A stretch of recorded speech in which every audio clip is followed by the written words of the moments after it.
Yay! I seem to be back. What's up? Is this the size better? Does the screen look better now? Dang, I can't believe it's too late and everybody's gone. Okay. All right.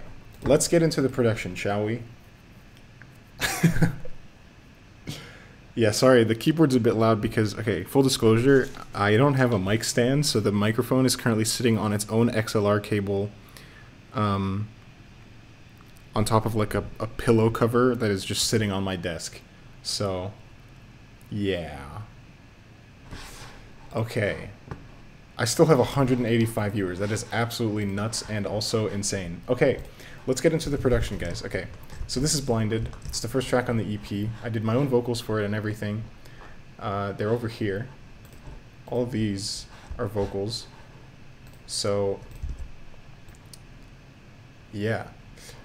I'm not sure what to talk about first. Who did you give the subs to? Let's check it out. I should just keep Streamlabs open because I keep going back to it like a big stupid dummy. You gifted subs to Hans, Patch, IR Zachary, Zortex Senpai, and Diving Tiger. Thank you so much for doing all that. And to yourself, so thank you. Thank you. Shout out to Dark Dutch Demon for being an absolute legend. Okay. Oh man. Talk drums first. It's a time-honored tradition, is it? I usually just go in like the chronological order of the song. Oh, thank you, Dill, for gifting a sub to Rich. I appreciate that endlessly.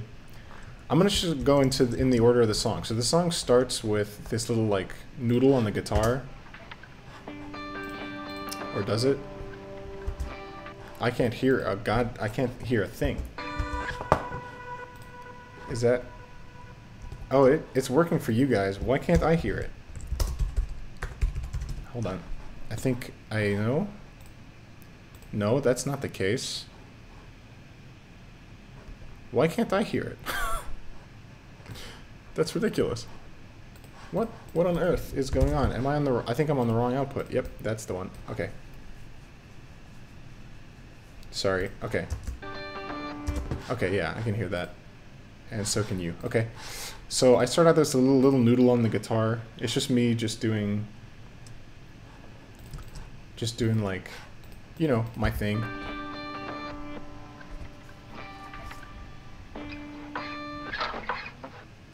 Yeah, just fucking whatever.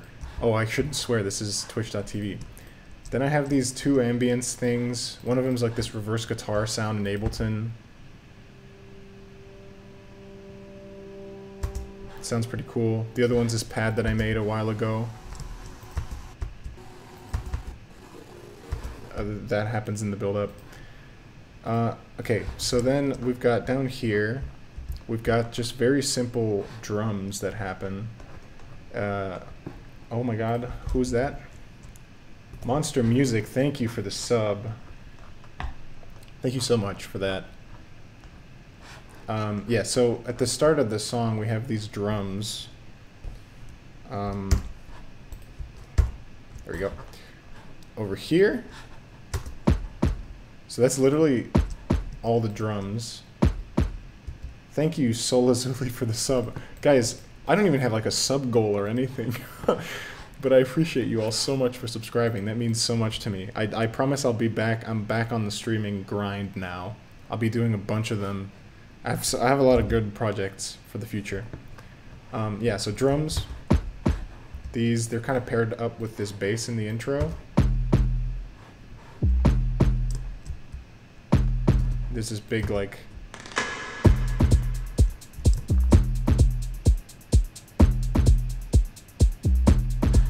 so this drum is not from the Sad Key pack. It's from this pack that actually Rich showed me. It's called what's it called? Survival... Producer Choice Survival Drum Kit. It's pretty good. There's some good drums in there. I believe this is edited quite a bit compared to the original. Yeah, that's the original. I just made it quite tighter, I guess. That's paired up with this intro bass that I made, probably an operator. It's just a square wave, some distortion. I mean, in the intro, aside from the vocals and the ambience, that's basically it. Like, you take the vocals off, and it's a very minimal, like, intro.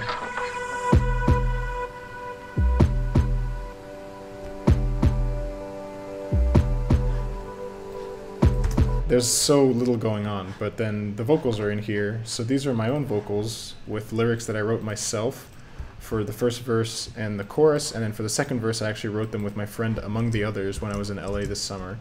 If you don't know Among the Others, you should check him out. He's working on some very cool stuff for the future of his project, so yeah. The vocals are just a bunch of takes, really. They all have auto-tune on them because I'm not a... Oh, fuck, the auto-tune's gone. Oh no, this is really bad. I can't show you the vocals. All the tuning is gone. I can't. Oh no. I don't sing that bad. I think even without the auto-tune it shouldn't be. It's just a bit flat. It's just a little bit flat. I'm gonna turn this off for the rest of the song. But the vocal processing is pretty simple. There's just a bunch of EQs because this is producer culture right here, having this many EQs on a track, especially vocals. There's a de-esser, some EQing, some delay, some reverb. I don't even know what the fuck that does. Don't even remember. Yeah, no,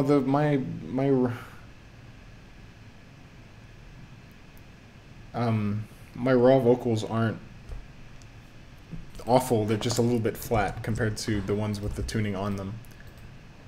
These should be okay as well, but I'm very afraid. But you know what? Because you guys are all amazing and you've been subscribing, I'm gonna play this anyway and hope for the best.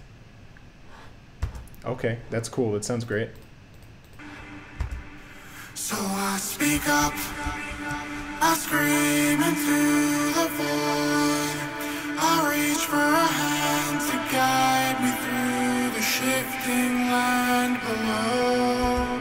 So there's a lot of like space effects on this, but if you take everything off, it's just kind of... I scream into the void, I reach for a hand to guide me through the shifting land below.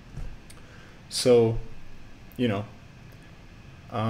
in terms of the number of tracks here, so these two are actually a copy of these two, but I have a formant shifter on this group, which means that they sound like really kind of weird.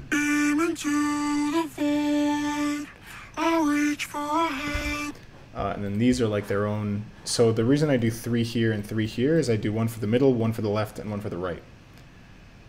Any plans into releasing stems? I don't think so right now, but maybe in the future.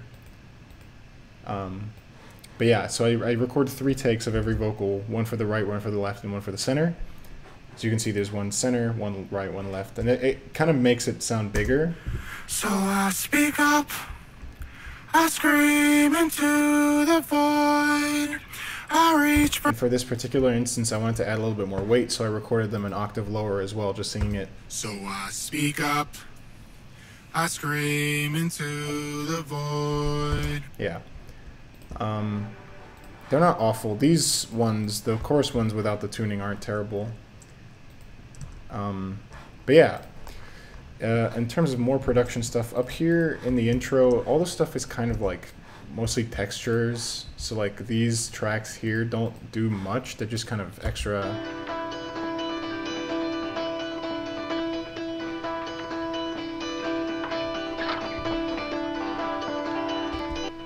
Just extra guitar textures, and up here these two are kind of just like a groove.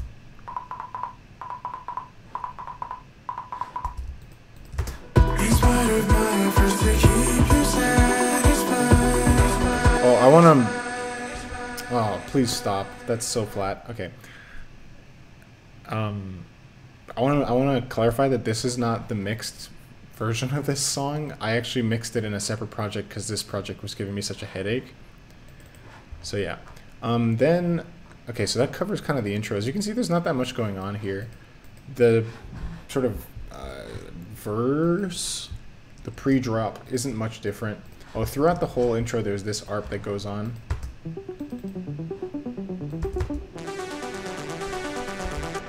Just a little ARP.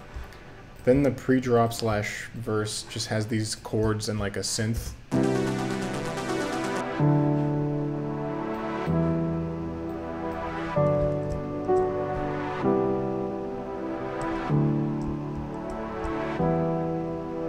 And actually, since I think I changed the tempo, you can actually hear some of the warping on the piano because it was frozen before.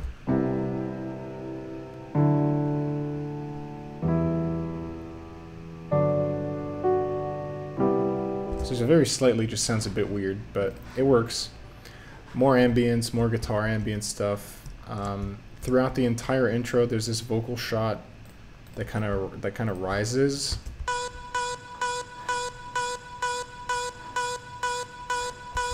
Which actually turns into this. It's the same one that happens in the drop. Except in the drop, it's layered with this thing.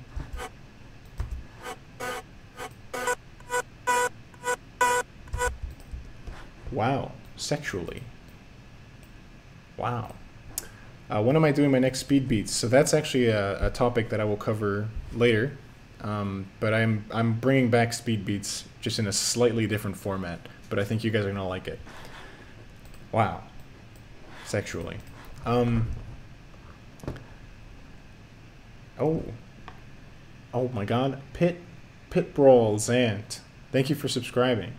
Which piano is it? I believe this is a Contact the Gentleman. Over here you can hear it. You can see it even. So like, yeah, in the intro there's not that much going on. Just like a bunch of ambient layers and some effects stuff that's going on over here. Oh, the effect, by the way, of like this, like,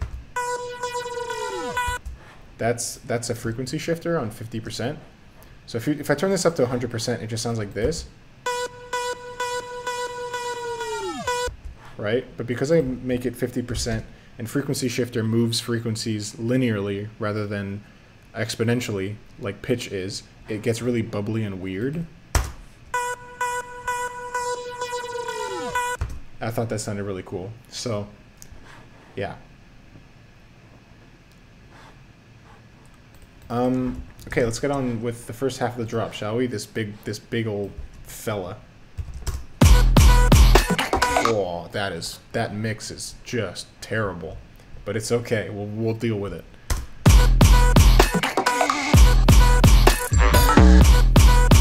Thank you for the cheers. Thank you for the bits. Monster music. All right, so let's get into it. Let's find out why this mix is just as bad as it is. Let's investigate this mix and find out why the hell it's so bad.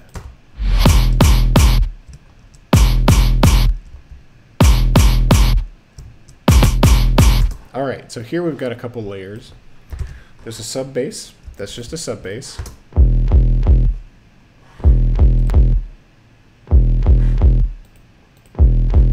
Actually, it's an 808 that I sampled, but yeah. Would you say buying the Contact Suite was worth it? So I didn't buy Contact. Anyway. So that's just a sub bass. Then we have this transient kick.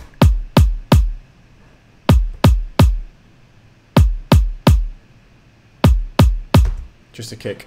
And then there's this thing, which is kind of like an 808 and a kick at the same time.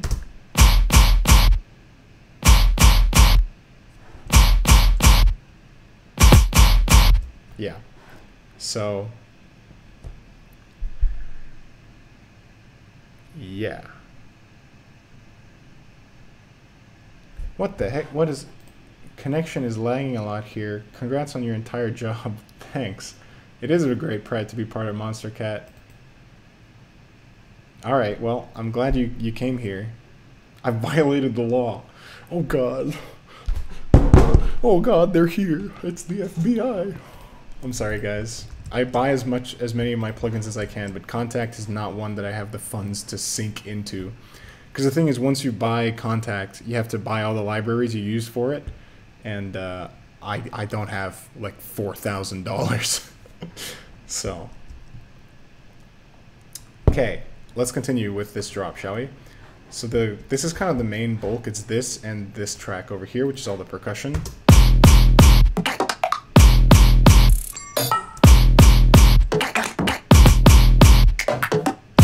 So yeah, the percussion is it's just percussion. They're all samples from different packs. I didn't do much processing. There's like compression and stuff going on in here, but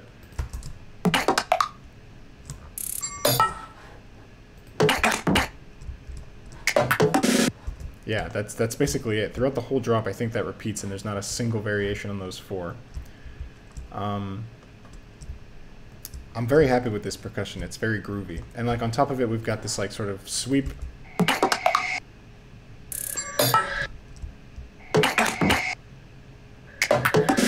And that's paralleled, I believe, by this weird vocal shot up here.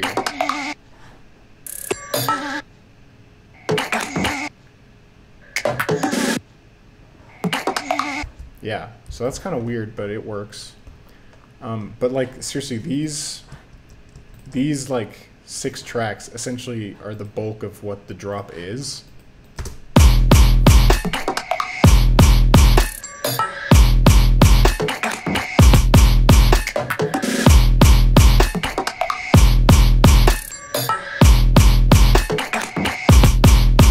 That's, you know, that's kind of the thing. There's these 2 basses, which are quite cool, like a little extra. This kind of neuro one. Very happy with that. I'm not gonna lie to you guys. I'm not entirely sure how I made that. It's just the 808. I believe this notch filter does most of the work. You know, distortion, filtering. Another filter here. Take these 2 off and it just sounds... That's what it sounds like. You turn this one on. And this one. And there you go. Filtering and distortion, right? That's all you need, baby. There's also this layer on top, which I know, like... I remember making it, but I don't really remember what it sounds like. Yeah.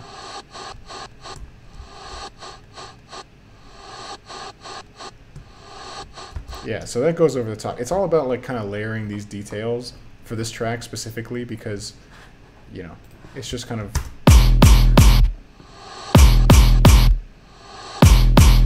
Yeah, and then on top of everything else, we've got these 2 vocal shots. Okay. Oh boy. All right. How many plugins do you tend to use Max? Oh, for Max for Live. I use LFO quite a bit. Yeah, LFO is the one I use the most by far, and that's basically it. I've been meaning to use more Max for Live stuff, but I use default Ableton stuff. I mean, you can see from most of my synths and stuff. This is Wavetable. This melody is Wavetable as well. Wavetable. We've got, you know, this is a default Ableton pack. I use default Ableton for as much as I can. The only place I'll use, like, for instance, any EQ other than EQ8 is when I use Pro Q2, or now Pro Q3, now that I have that. And I use that on the master, and that's it, just because it's got a linear phase EQ, just nerdy stuff. Yeah. Okay, let's keep on moving, because I've been doing this for half an hour, and we've gone through like a quarter of one track, so I've got 5 to go, and I have to sleep at some point. As you can see, it's 5 a.m. Okay, after this sort of big section with a lot of detail but ultimately the production's pretty minimal, we go into this house section.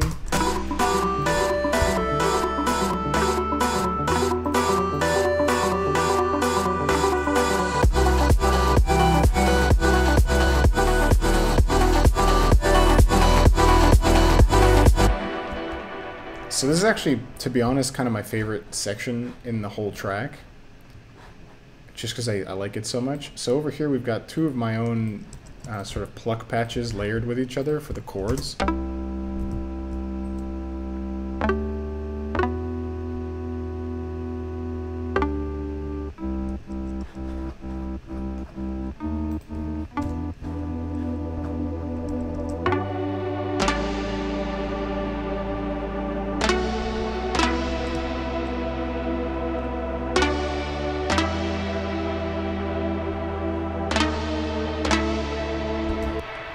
So they're cool, and I'm happy with that. Then, I mean, it's pretty simple, right? This is the main.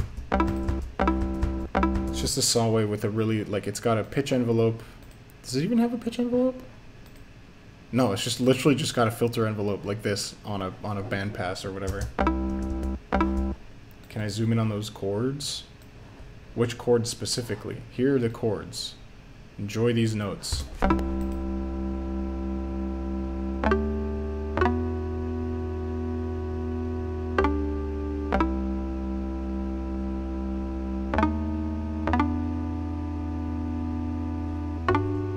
There you go. Those are the chords. There's actually a lot of alternate stuff for this song in general. I'll show you guys one of the alternate second bits that I had. Why using the channel EQ sometimes? What do you mean? You mean the EQ in... Oh, this?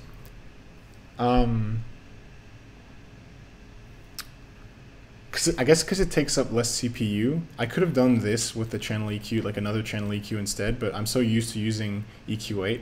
For simple EQ stuff, I've been trying to push using the channel EQ over the EQ8, because it's just CPU, right? Like I used to do all my high passing with EQ8, but recently I've been doing it with auto filter, because it takes up less CPU. So stuff like that. But you know, it's obviously a workflow thing that you need to get into.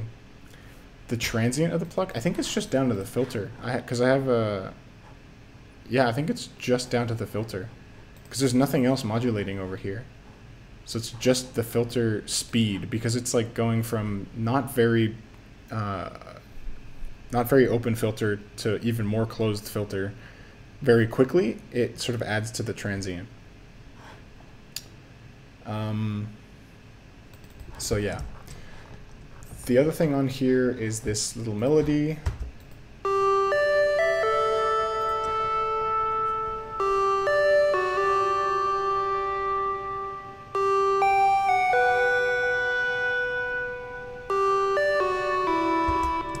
Pretty simple stuff. You know, it's just like basically a sine wave with distortion, and that's basically all it is.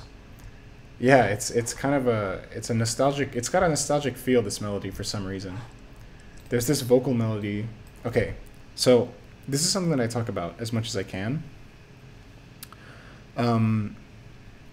As a musician, you're gonna have sessions every now and again where you just kind of make a song for like an hour and a half, and then you just decide that it's terrible, and you close it and you don't save. And believe me, I have sessions like this all the time.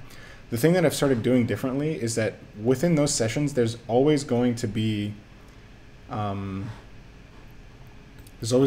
or two sounds in there that you liked, because that you wouldn't have made them otherwise, right? You wouldn't have started the idea without having at least one sound that you like. So what I've been starting to do is actually rendering out those sections that I like and just putting them in my own sample pack. So for instance, I've got this vocal chop from a song that never finished, but I like the vocal chop, so it's...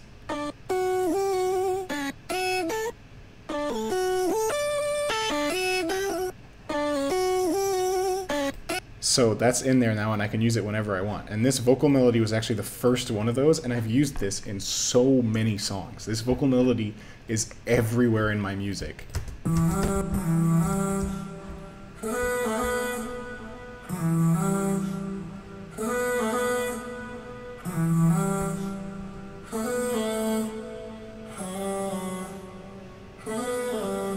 So this simple melody here is everywhere in my music because I use this vocal melody everywhere. And a lot of these samples I've used so many times. Like even stuff like, I've got like background elements here.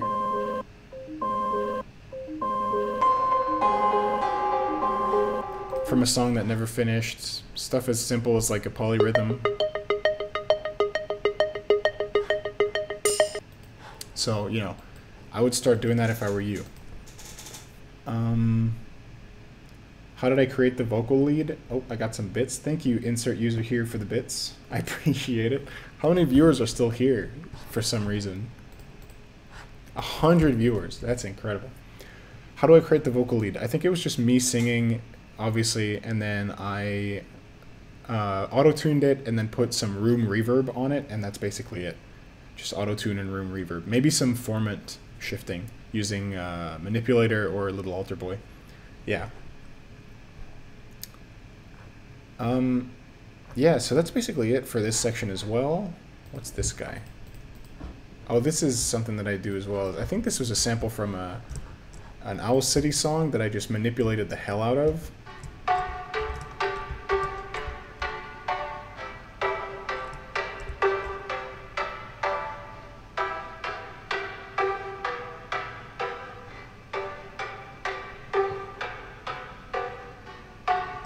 Yeah, I have that in there. I manipulated the hell out, like just mangled an Owl City sample and turned it into that. Yeah, that's basically it for this section as well. The rest of the song is kind of a repeat, so I'm not going to do too much of going over again. But if you have any questions, please put them in the chat right now, and I'll answer them. And like, you know, whether it be about lyric writing or anything else, I'll answer them. Just give me 1 second. I need to use the bathroom so bad. I'll be right back. BRB.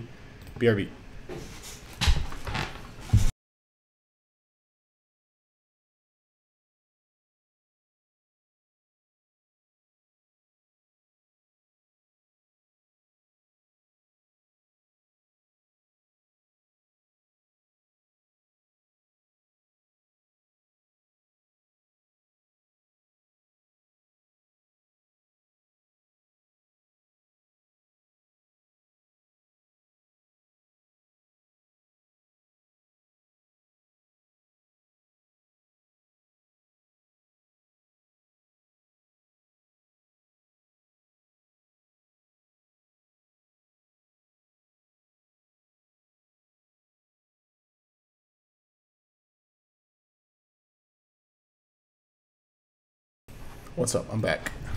Sorry, that was really quick. All right, what are people saying? What did I have for breakfast? Okay. Oh, whoa, Jesus. Okay, what Owl City song? I honestly don't remember. Will you marry me? I'm sorry. I love my girlfriend Sam. She did the art for Talk, so go follow her. She's very, very good and also great. Twitter.com/HiStranger. This is her. This is my girlfriend. She did the artwork for Talk, the EP and the single. She did the illustrations. And she is very talented, and you should follow her. So yeah, do that. Oh God, what have I done? Okay. What did I have for breakfast? I honestly don't remember because it's 5 a.m. and breakfast was almost 24 hours ago.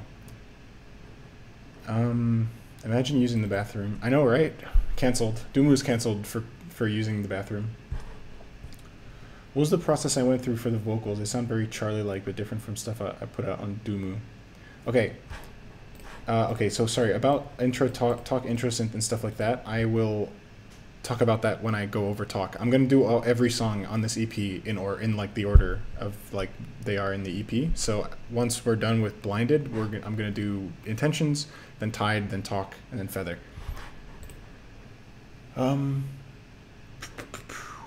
Okay, yeah. So about the vocals, if you mean like the vocal processing, it's just right. It's just tuning over here. Oh, my autotune's still on these guys. So it's actually okay. That's why these sounded good. It's because the autotune's still on. Anyway, in terms of the processing, it's pretty simple. There's just like a bunch of EQing, some de-essing, and then the bulk of the effects is just like a reverb and a delay over here.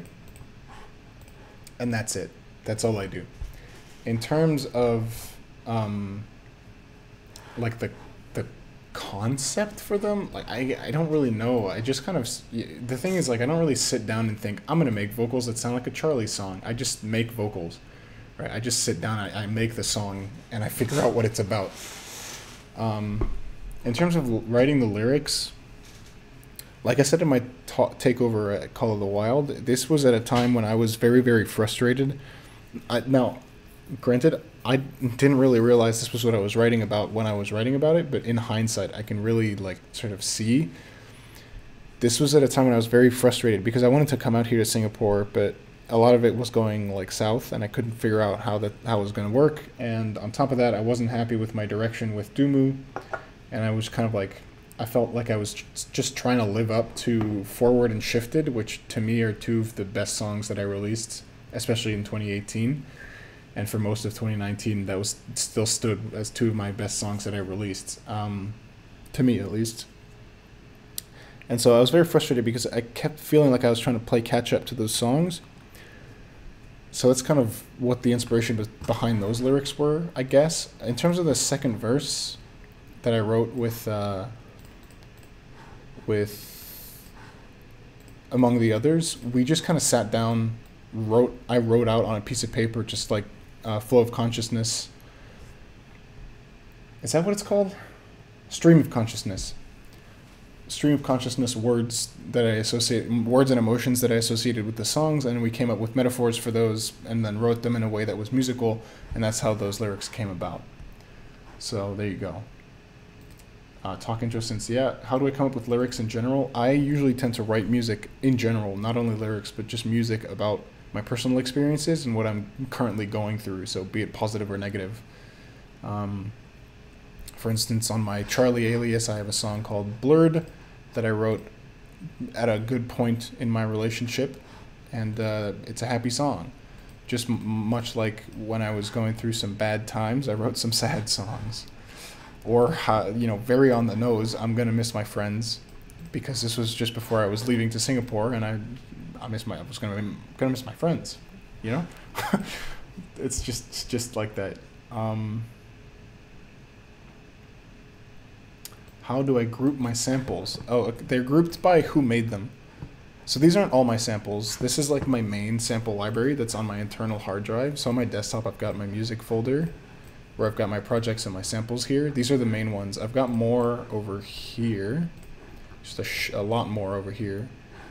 But I always group them by who makes them, and then like within who makes them, I have their packs. So for instance, from Mars, I've got their CAR78 packs, Found Sounds, Lindrum, and Lin60 from Mars, or Ramzoid, I've got all his different packs like that. That's how I just find it easier to look for who made it rather than. But to be honest, in the last couple of months, I've just been doing Command F and then kick, and then just looking through here to find the kick that I need. So, yeah.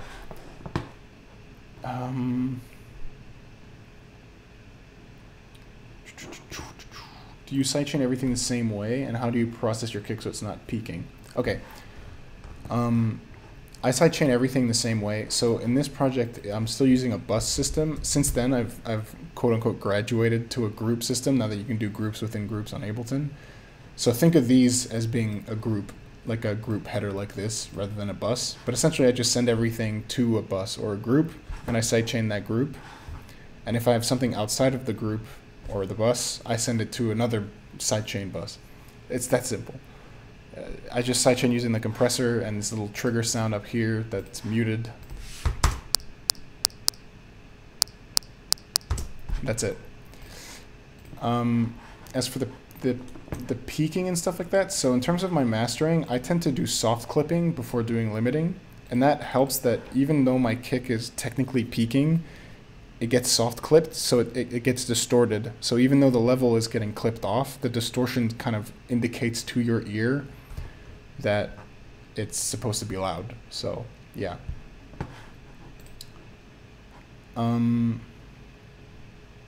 It's like everything just comes to you. No, it doesn't. But I appreciate that you think that. What's my go-to sample pack for drums? So like I said recently, I just type in the drum that I want in Command F. Oh, whoops. In Command F. So I wouldn't really know. but it's either kicks that I make. I have my own library of kicks that I've made over the years, or stuff like Laxity, or Hans, or Ramzoid, or Sad Key. I like those packs a lot. They've got some very clean drums. So, how heavy is that entire library? I don't know. Let's check it out. So the ones on my desktop are 0 kilobytes. As you can see right here, 0 kilobytes. It doesn't take any space. It's probably broken. I would assume this is about 5 gigabytes maybe, and the one on here is probably another 20 or so. So it's not huge compared to a lot of people, but yeah. Oh my god, thank you Protostar for the hosts. Thanks Proto. Yeah, okay. So that covers Blinded and a couple questions. Let's move on, shall we? Let's go check out Intentions. This one.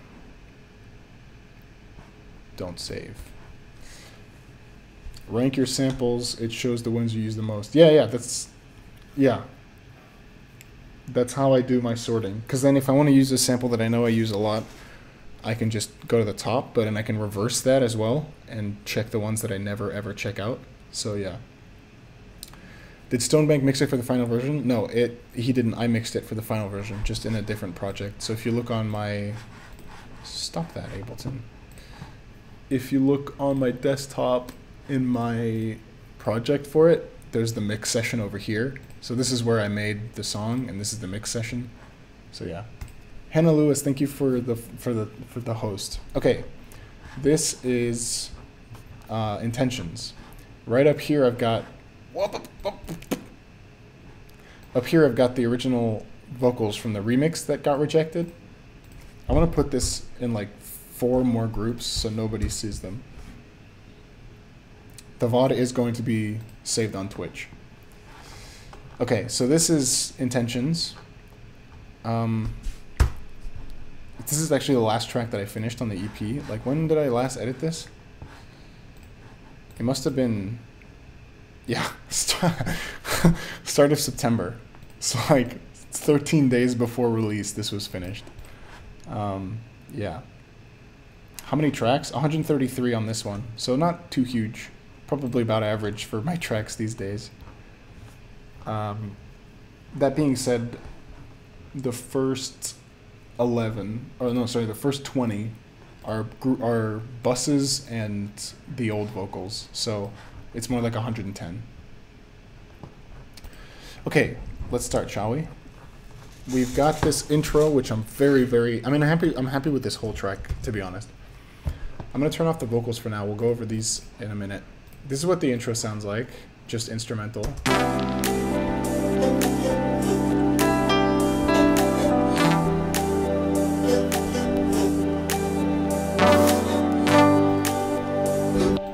So in here we've got a few things. Up here there's a guitar that I double tracked.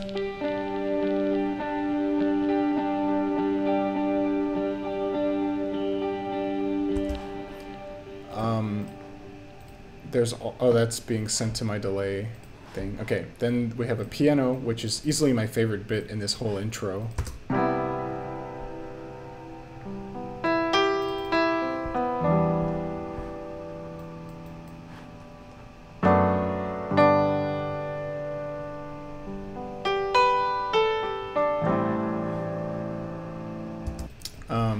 Yeah, and then once again, this synth is back, so similar to the one in Blinded.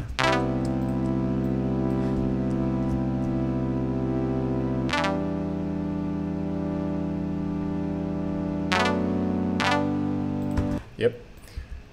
A couple of things here, just like layers.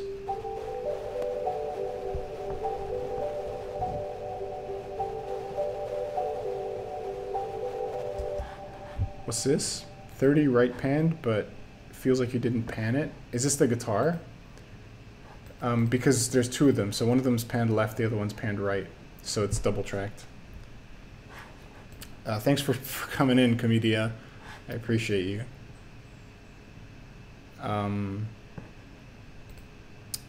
Is this what you were talking about with the panning?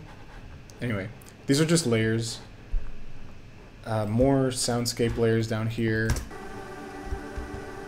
And this, oh my god, I used the loop, guys. I'm getting cancelled. I used the drum loop. Duumu is cancelled for using Cashmere Top Loop 07. Honestly, you know, I could have done this myself. I'm just lazy sometimes. And so this was one of those times. So that's basically the intro. It's mostly the piano and the guitars and obviously the vocal. The vocal is easily just my favorite thing. It's so good. Ooh, my heart's got missing pieces.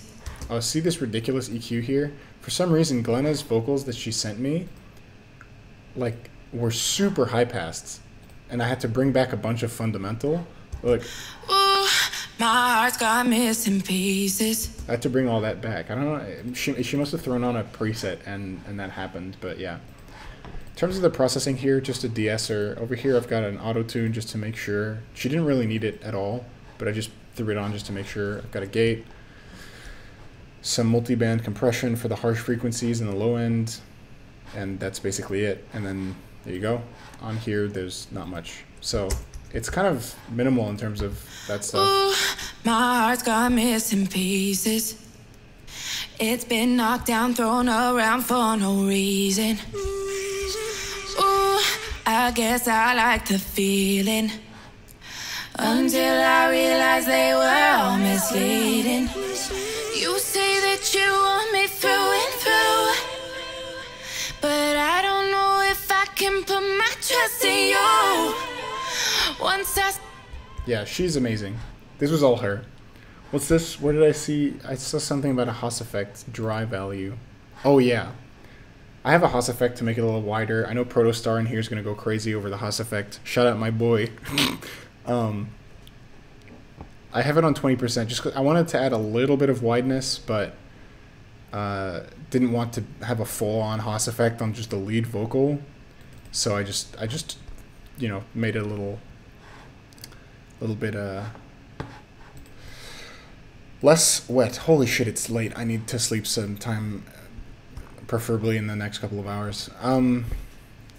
Yeah. So we covered the intro. It's pretty basic stuff, right? Just kind of a synth. It's just basic layering and some detail stuff. The verse pre-drop build-up thing is pretty simple as well. So there's the vocals, obviously, and in terms of like synths, there's just the one of the detail layers, and then these three.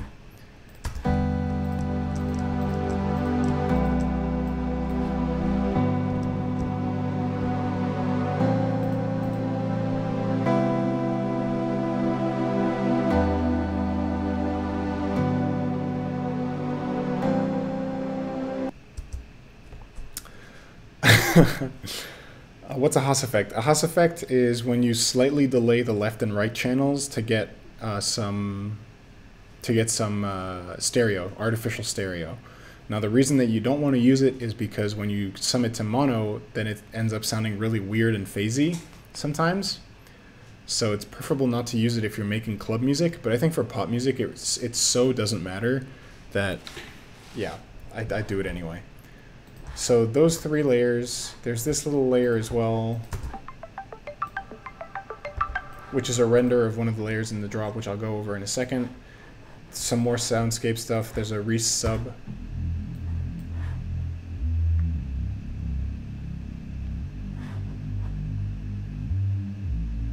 So there you go. And yeah, just some typical build-up stuff. Little risers and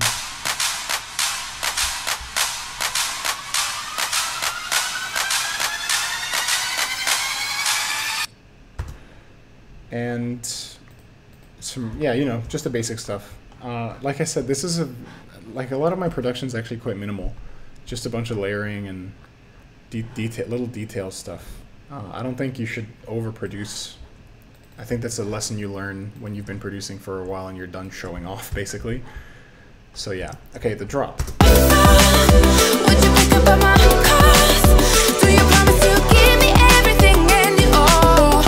So there's a couple things going on here. First, there's this melody.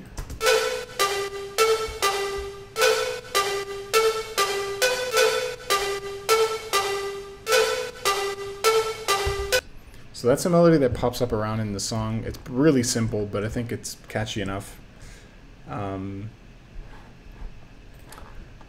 Okay, here's where most of the stuff happens, is these 5 tracks. So we've got a synth and a Rhodes for the chords.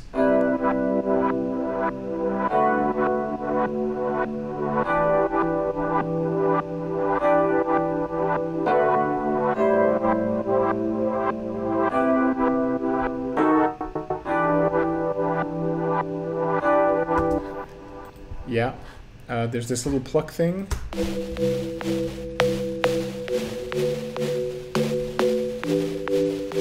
Pretty simple stuff. And these are the 2 ones that, or these 3, I guess, are the ones that add like detail that I think, Ashero, I remember seeing you saying you didn't necessarily like this track too much out of the other ones. I think this might give you a little bit more appreciation for them once you notice them, because they're quite cool. So there's this one that's just the big like, so they happen like at,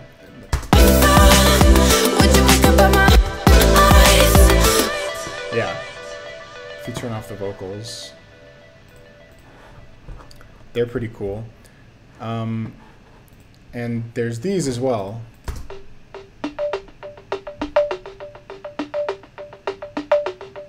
Which are just little layers in there, right? But my favorite one by far is this one, just because of how wacky it sounds.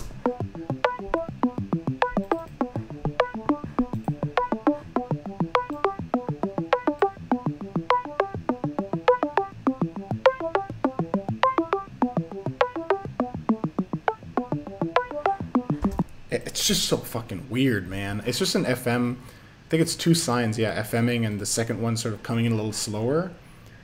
And I have a little bit of random pan, which essentially places it places each MIDI note gets placed somewhere in the stereo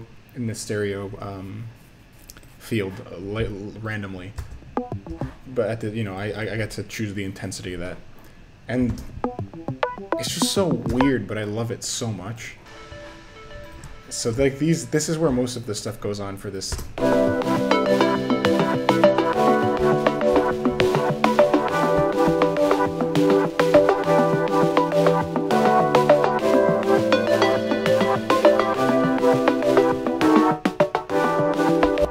So there you go. I saw something about Lex Luger pop. I think it's just a choir. I think this was just originally a choir sample that I turned into a lead. Yeah. Oh, the noise for the pluck sound, that's just Ableton's wavetable has a noise unison. I think Massive has this as well. And I just turned it up.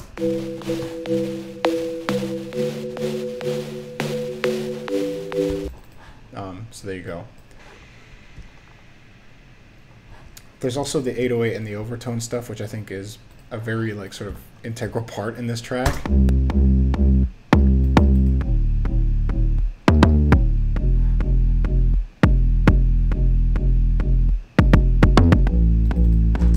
So those are pretty cool. The 808's just a sample that I processed.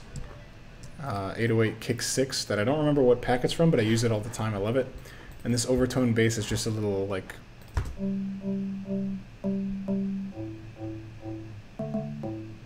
nothing really ridiculous. The drums are also quite cool in this song.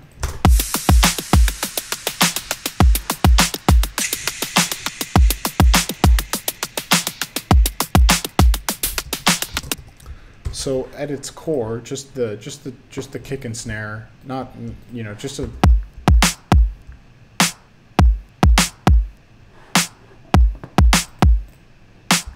So those are just they're just how they are.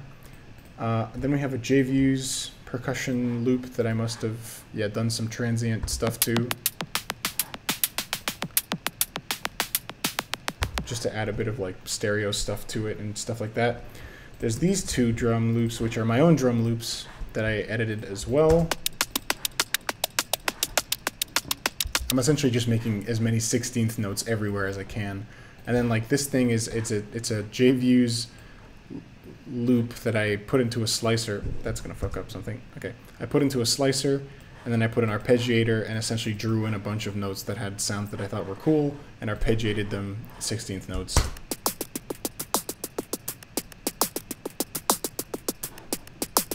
And then that with the other two percussion loops, as well as a Cashmere top loop 07, which I've already been canceled for.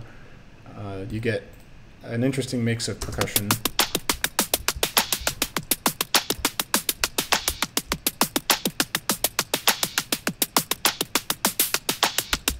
So there you go. What's up, Sad Savior? How's it going? Oh my god, a lot of stuff going on. How do you use multiband on the sub? Where is that? Oh, Pro MB? I think I'm just using that, yeah, to make sure that the low end doesn't get super overwhelming with these notes. You can see it's engaging quite a bit. So okay, this might be a little bit of a subtle difference, and it might be just because I spent bloody ages working on this mix.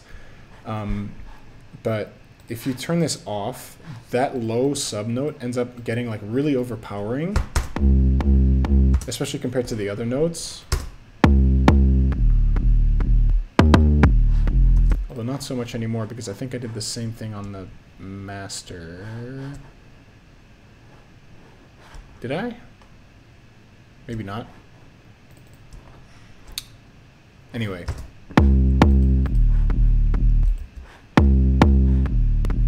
So that just kind of takes it. It kind of just takes it. Oh, sorry, I'm reading the chat and it's 5 a.m. I'm tired. Anyway, so that multiband essentially just prevents the sub from getting too overpowering in the low notes. So that's what I'm using that for. Okay, let's move forward. What are these? I don't remember. Yeah, just guitars.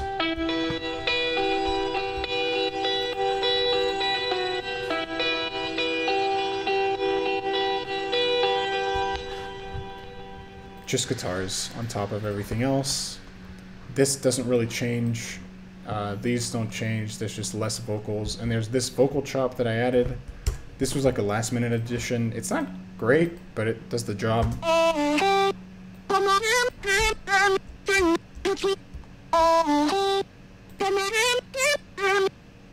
Does the job. But I mean, to be honest, with this track, most of the weight is carried by the vocals. Without the vocals, this track is not nearly as good. Okay, in the break, we have this cool little progression over here.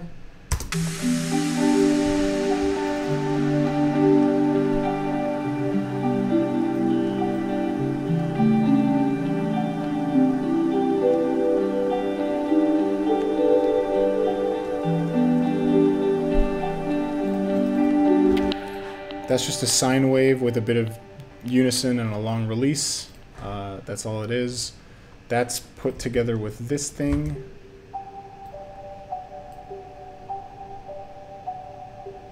That's a layer in there, just a layer, and then the guitars are up here as well, and these big ambient layers as well. Then we have this little section.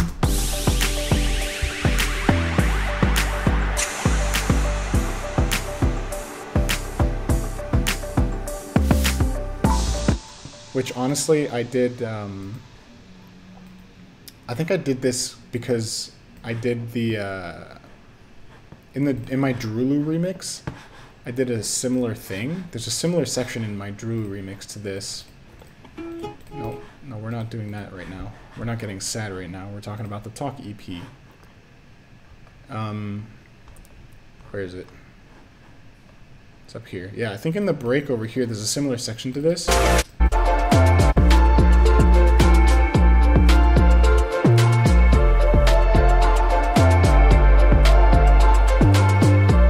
So I like that, and I wanted to do something similar.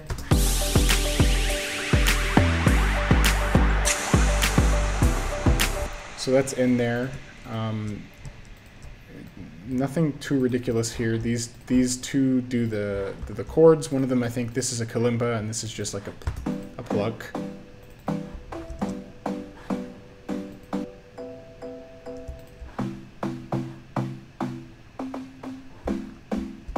and then there's this thing which is doing like a polyrhythm.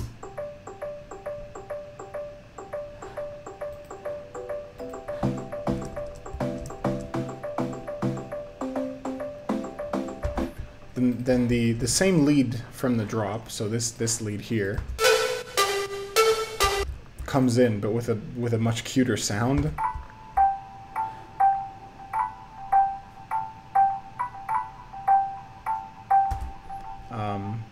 So there you go. These kalimbas are just from the Kontakt 5 default library. So actually, if you get the Kontakt player, I think you'll be able to just get it. The Foley rhythm sound, I think it's just this, right?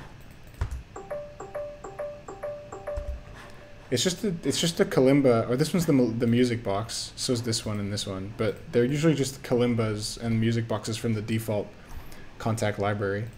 But it should be free with the Kontakt player, so maybe check that out first, because the Kontakt player is free. Yeah, there's just an 808 and just claps. Nothing, you know. I don't want to get into the really boring shit. This is the exact same build-up as before. I think just the chords are slightly different, so I'm not going to go over it again. This part of the drop is interesting.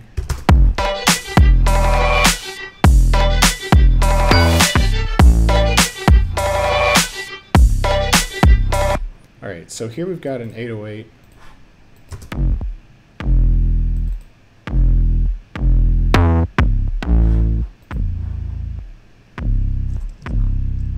Which is, I think, the same 808 as before, but just with more distortion and slightly more crunch. There's a few things going on here. So there's this thing that's going on. And actually, fun fact, this sound here is the lead from You Say. So if you listen to You Say, that's the lead in the drop.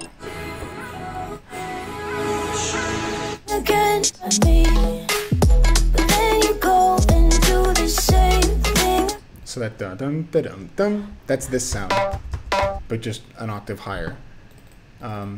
So I rendered that out, and essentially here I'm just stretching it with some grains, and it just sounds right, just grainy. There's this thing. These two sounds are just kind of weird.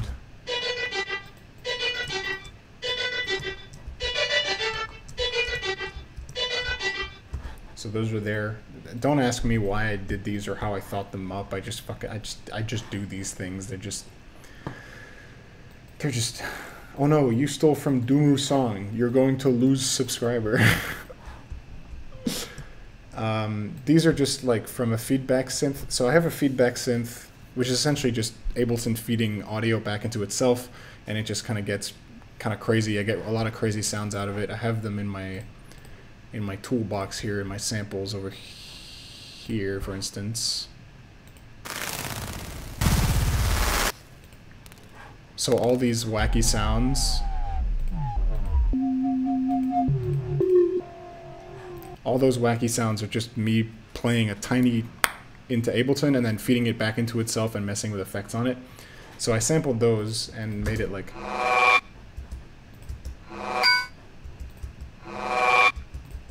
yeah, and that's it. That's in there.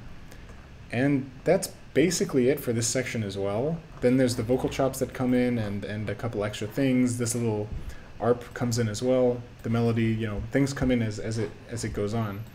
But the bulk of it is just the drums, the 808, and these like glitches and stuff like that.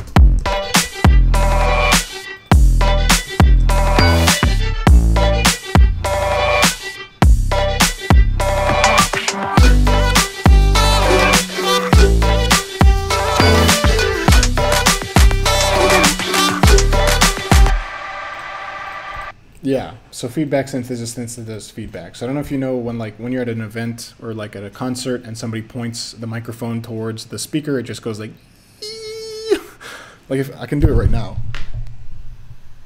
No, I can't. I'm stupid. My monitoring is off. Anyway, let's ignore that ever happened, and we'll blame it on this fact that it's 6 a.m. and I've been up since 2. technically I've been up since 7 a.m. yesterday, but you know how it goes. Yeah, essentially feedback is just like when audio loops back into itself, so it keeps perpetually getting louder and louder. A feedback synth is essentially utilizing that and putting a limiter on it so that you can get wacky sounds out of it. Cool, so that covers that. This second part of this drop is the same as the first drop, so I don't want to waste any time. And the end is basically just the intro, but calmer. So on top of the piano that we covered before, there's this Labs. Labs is a great alternative to Contact if you don't have Contact. It's free. Everything on it is free, and they sound amazing. It's by Spitfire, who make the felt piano that I used in a lot of my songs back in the day. So like this is Labs Frozen Strings.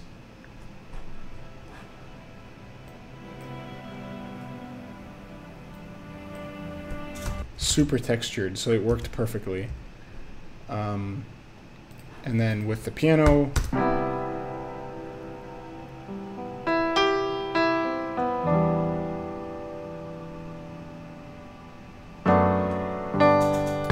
on top of everything else here, we had the guitars and these two flute samples that I got from Laxity that I just have like,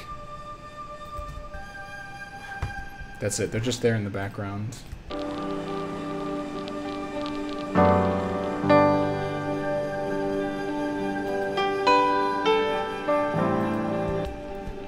The values in the reverb plugins, okay, so if I showed you the values in every single reverb plugin, we'd be here for about 24 years.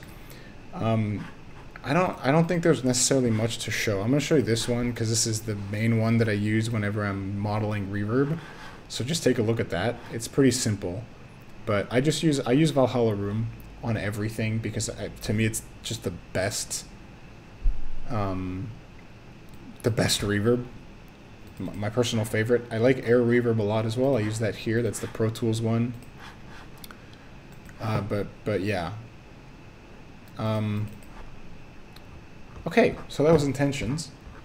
So actually, fun fact, the transition into Tide I didn't do until the very, very end. So I have just the actual Tide master here. Like this is the, okay, right here we've got the entire Tide track, right? This is the whole finished song. But I just sort of took the beginning and faded it in using a filter.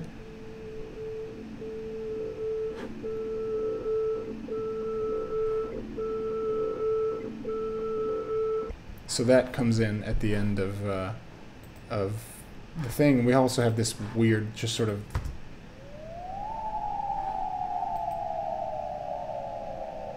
yeah, and that's just there. So there you go. That was Intentions. Let's move on to Tide, shall we? Halfway through. We can do this. We can do this.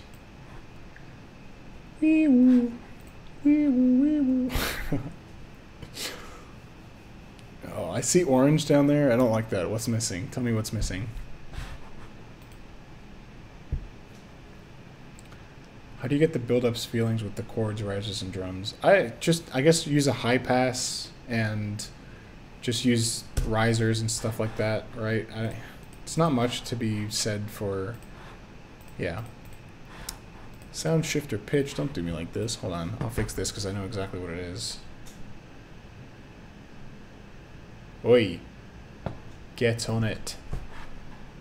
Whoop. Is that accurate? Is that what I wanted? Whoa.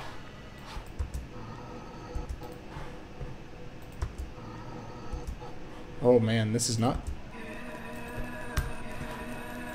I think the auto-tune on here broke. What key is this in?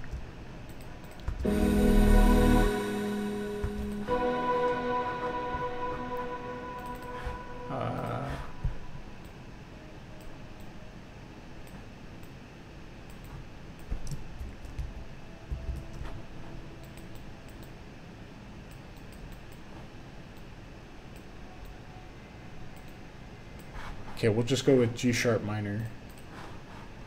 Sorry, that happens. Welcome to Music Producer. where everything breaks.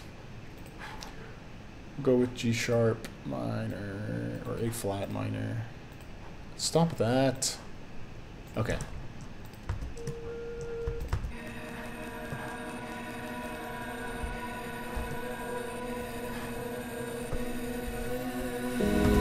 What?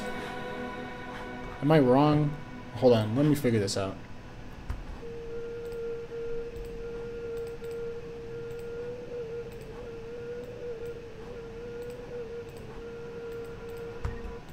This isn't right. I'll just turn it off. We'll just turn this bit off. It's just a vocal sample repeating and stuff like that. How did I solve sound shifter's latency? I just turned it off. I switched the thing off. This project is a mess right now.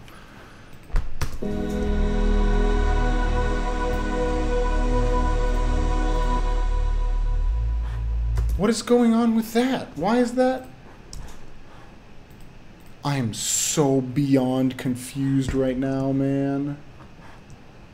Why is it a different pitch?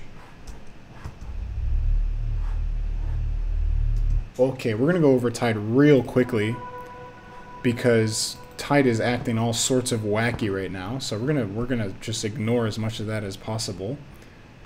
I don't know what's going on with all the pitches and shit like that. Okay, Tide, we've got a chord synth.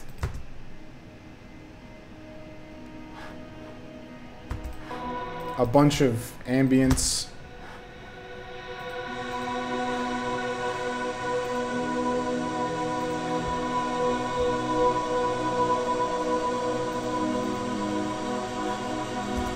So for how I made this stuff, no, I'm sorry, Ashero, it's bloody broken.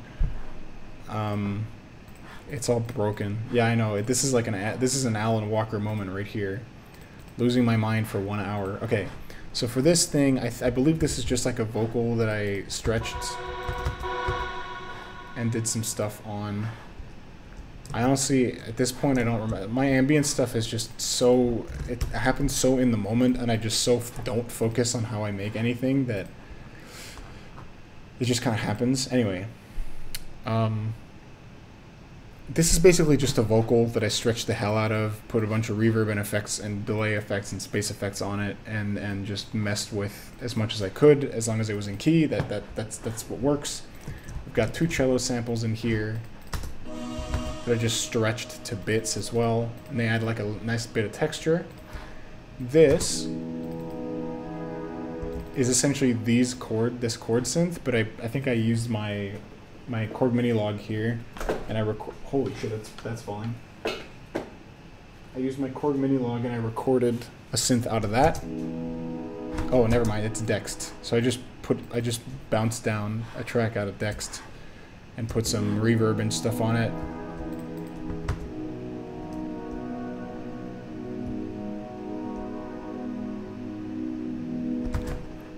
There you go, and this layer here,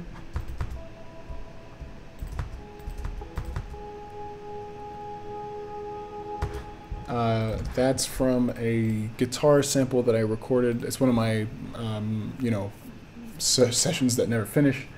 This sample here.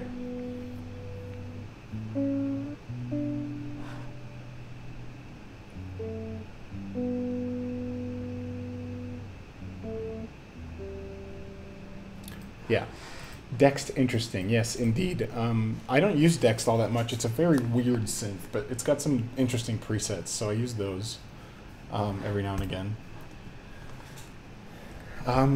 There you go. So that's basically it. Then we've got these guitar tracks, which are just my own guitar. It's all recorded live. I just did some minor editing.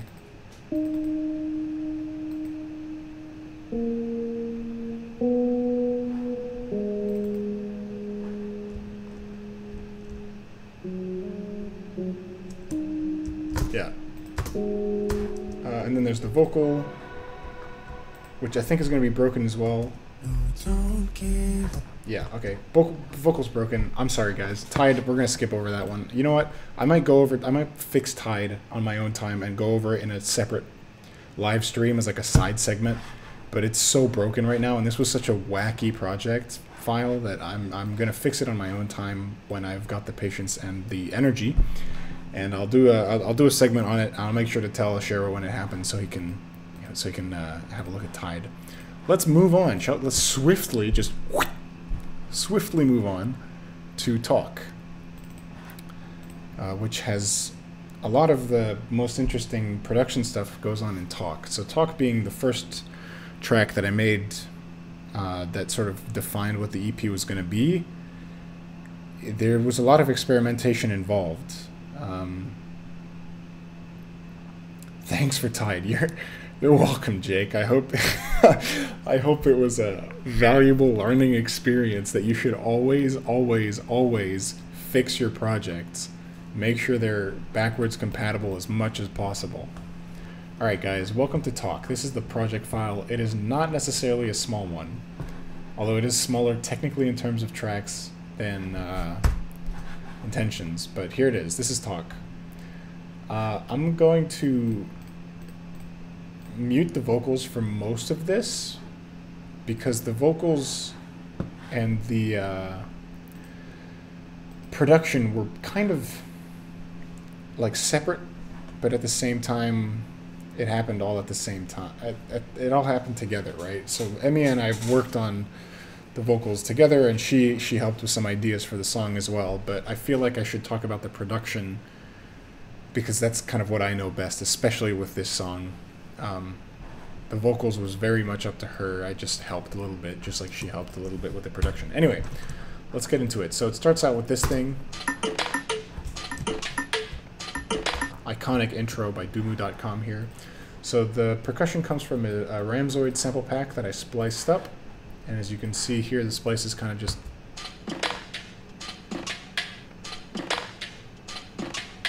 I have another Ramzoid percussion loop here that I just kind of chopped up.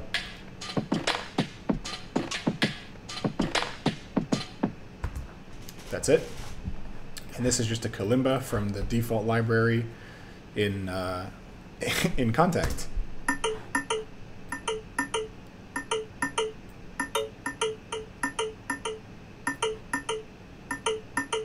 And that's it. Then there's a snap, a sweep, and Tied and Twisted comes in, and we're all ready to go. All right. Even instrumental, this is probably my favorite intro I've done, and definitely my favorite intro on the EP.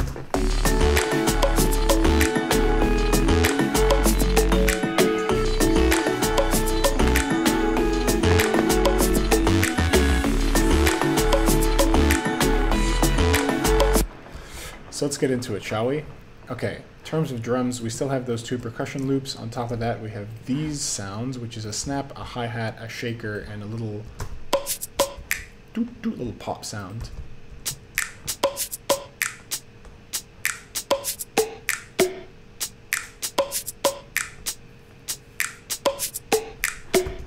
For the intro bass, I used a triangle wave from a synth, like an old MS-10, I think it was. But because it's such an old synth, the triangle wave sounds like a saw wave. So then I process it a little bit, and you end up with a...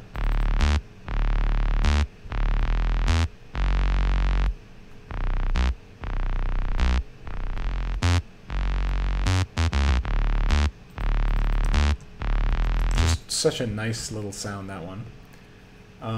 See you later, Toby. Then we have some guitars that kind of mirror the kalimba lead, and on top of that we have like melody guitars.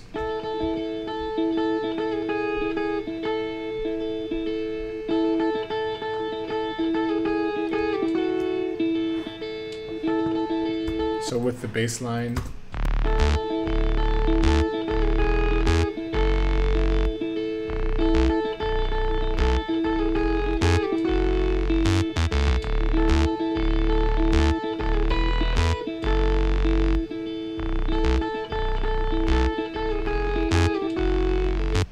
go. Then there are a couple of the things. There's these plucks, which I love to bits. Just the same old noise pluck.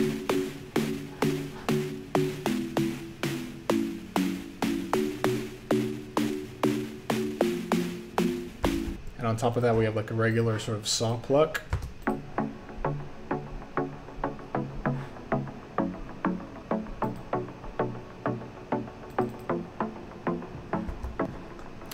Under that, we have the old kalimba.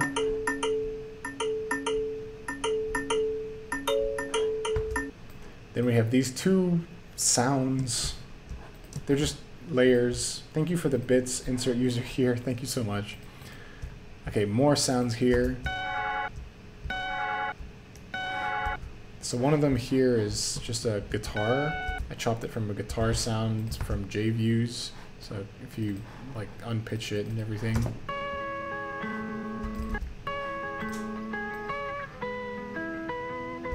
Yeah, you've probably heard this in the lo-fi song, but I just stretched that. And then there's this Mern sound. So that's in there. And then there's this lead sound in the background that's actually my voice with some distortion and processing on it.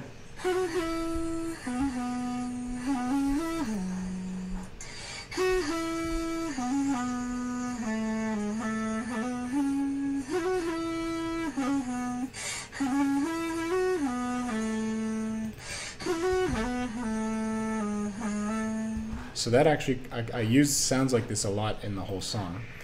So with all of those layers together, you end up with a nice...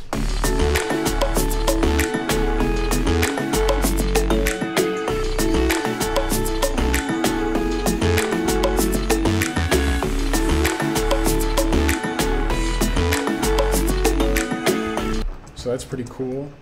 Next up, we've got the build-up, which has...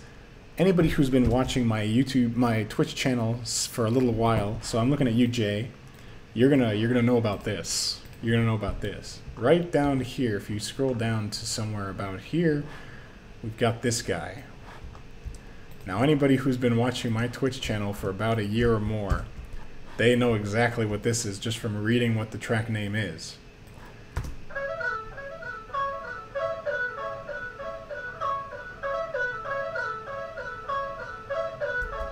So this is a synth that I made out of seagulls by auto-tuning them, and I did this bloody ages ago. I did this like over a year ago, back when I was streaming a lot more.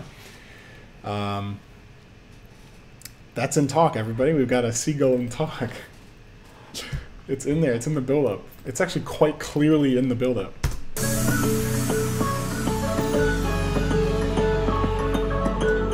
Like, even with the vocals, it's quite clearly in there. Can we skip the messages? I know these texts and calls. It's just a thought of playing pretend. And I'll...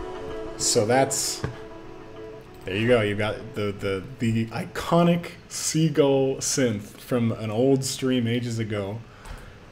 Made it into talk. This is such an iconic Duumu sound right here. Anyway, we've got Reverb Boys, as you can see from this group name. We've got Reverb Boys here, which is just a bunch of the regular synths and leads and stuff, but with a bunch of reverb. And like, just for the build-up, they're all kind of washed out.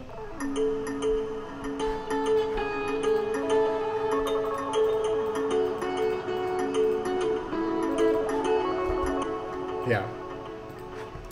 Can I remake? I honestly can't because I don't even remember what the original sample for this was, but essentially all I did is I took a sample of a seagull cawing, then I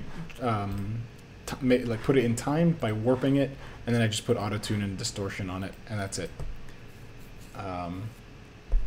Everybody ganks till Duumu adds the seagulls. You know how it'd be. Yeah, so there's the seagulls in there, there's this Reverb Boys group, and then there's these, which are nice. And actually, I don't think anybody noticed this, but this chord progression is different in the second build. So in the first build, it goes like this.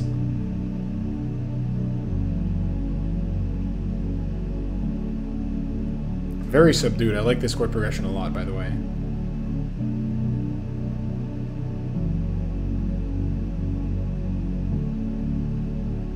So that's the chord progression in the first build. In the second build, it actually goes from into this.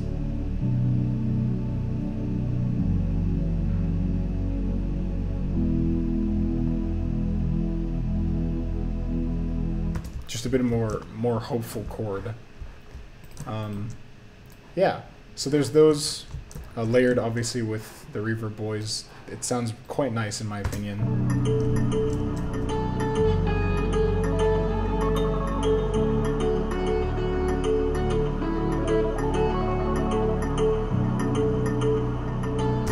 Yeah, and the seagulls, and then you've got just regular old like effects and build-up elements and stuff like that over here that just kind of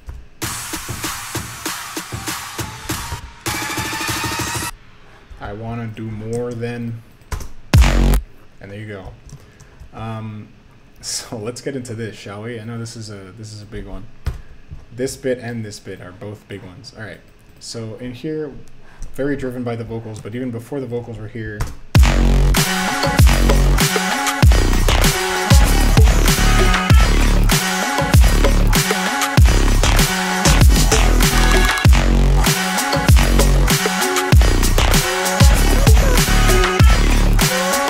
Okay, so let's get into it, shall we? All right, so the drums are drums that I actually designed. The snare I designed myself, despite the fact that it was designed after one of Mern's snares.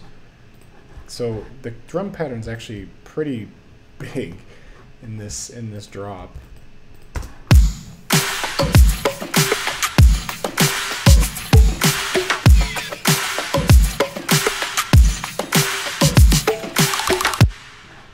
So we have a kick in the snare, obviously.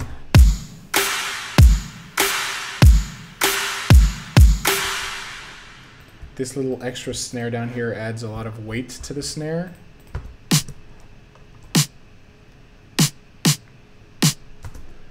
And then there's these percussion loops, which these are mine, right? Yeah.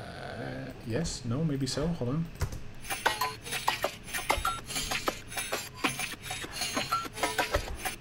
Oh, yeah.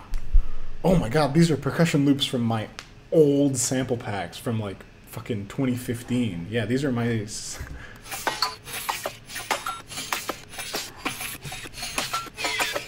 Yeah, so those are in there. They're my percussion loops from ages ago. We have a couple extra bits of percussion here.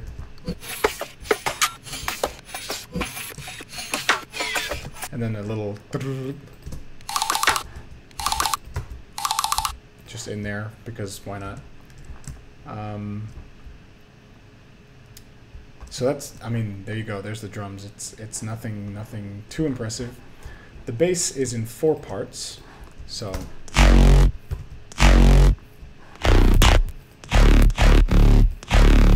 okay, first we have the sub.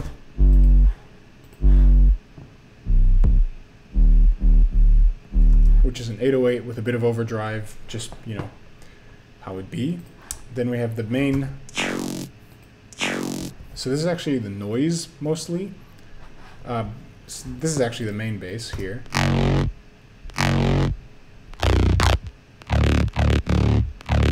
And originally I had like I think a more open filter on it, and it sounded good, but not exactly how I wanted it, so I ended up just separating the high end from the low end in this bass. So we have a separate layer giving it that.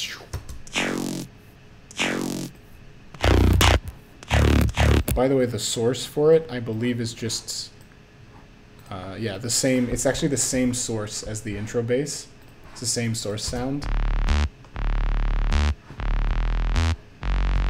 Triangle A0, yeah, same source sound, just different processing. And there.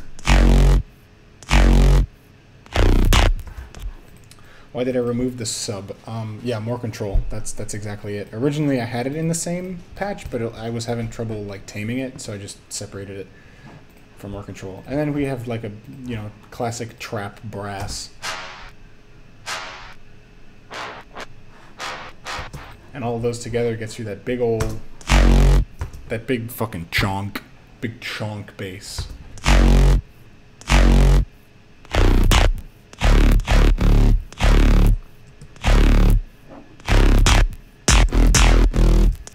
Where can I get these samples? Is this... Oh, my old sample packs? I can send you the packs, or it seems like Fan found them as well, so you could ask him.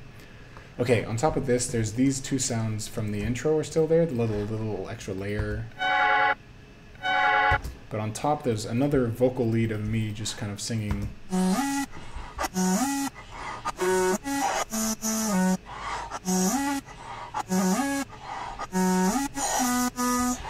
that's formant shifted down as well as distorted in Little Altar Boy. And that's basically it. So the first half of the drop is just drums, that bass, and these sounds, and this chop that's coming in. Second half of the drop is a bit more producer showing off E, but...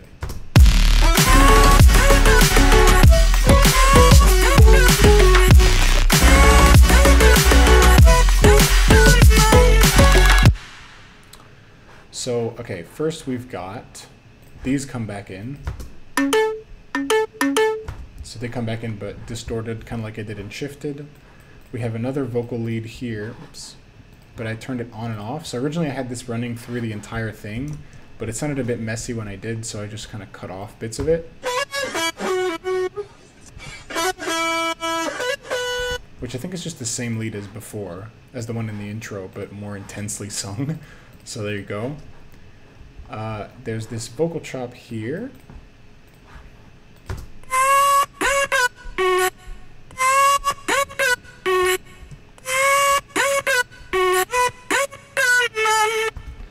So that was processed through an auto-tune for these sounds, but not for these samples, because I wanted to have that glide. Then Little Altar Boy gives it that sort of airy distortion. I think this is just an amplifier there's one that's an amplifier, like one of these changes has the amp on it, and the other one doesn't. I'm not unfreezing because I don't want to lose anything potentially.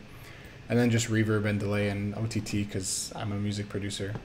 And so those are the chops. Vocal chops are kind of hard to explain, like how to do well, because most of the times I don't do it well, so don't ask me.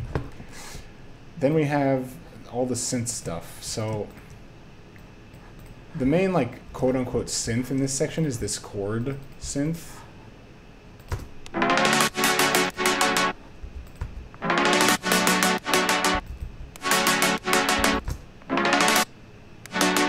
It's just a regular saw pluck. Actually, this is kind of funny. You can see here around here, this MIDI clip around here is actually, before I had this section in the drop, I actually just drew, sometimes what I do is I'll just plan out the drop in one MIDI clip. So this was the one MIDI clip. I just had it in an operator, and I didn't have any of these chords. It was just... So it was just like this. So for the longest time, the second half of the talk drop just sounded like this, with no drums, no anything. This was just like what I had it planned out as.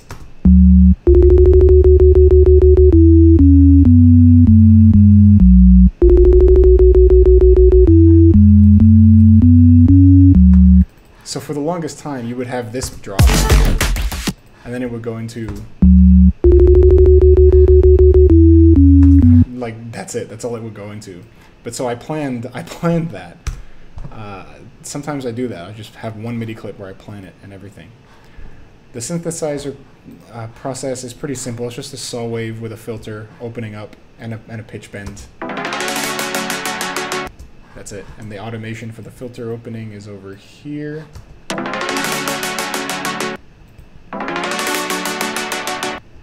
So there you go. Then we have this sound here. So these two are just kind of complementing each other. And these basically can't exist on their own because they sound awful. So you have to have this sub underneath it. And then this like bass, like bang. Oh wait, that's not it. It's this one.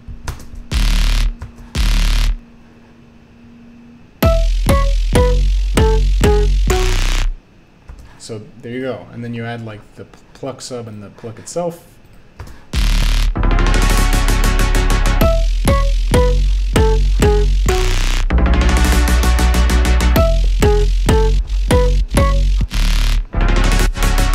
And the entire second half of the drop is based off of this. The drum beat doesn't change at all. It's just that new production bit with the vocal chops and the extra stuff. Then we have this little section here.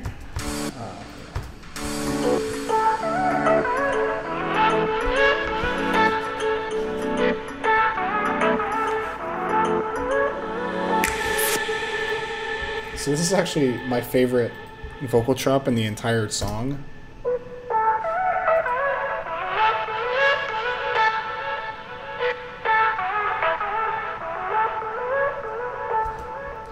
And fun fact, this was taken out of her demo, I believe. Just the demo vocals that she sent. So this is, and the demo vocals that she sent are actually in this song a few times as well. So this is what the demo vocals sounded like. Let me unfreeze. Staring at the edge of your shirt, wondered who will make the move first, making me forget I've been hurt. This is the first thing she sent me about this song. Staring at the edge of your shirt, wondered who will make the. Is that me? That's me. Yeah, she's not flat. She doesn't go flat like that. That's me automating it for the auto-tune so that it doesn't go stupid.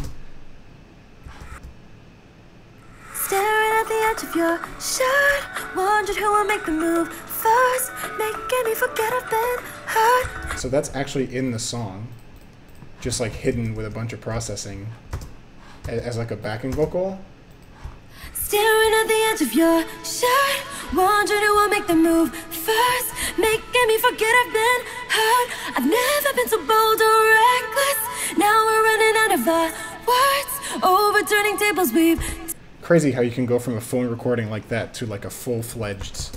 Staring at the edge of your shirt, wondering who. I think it's pretty crazy. I think it's pretty cool as well. But so that vocal chop was made using that.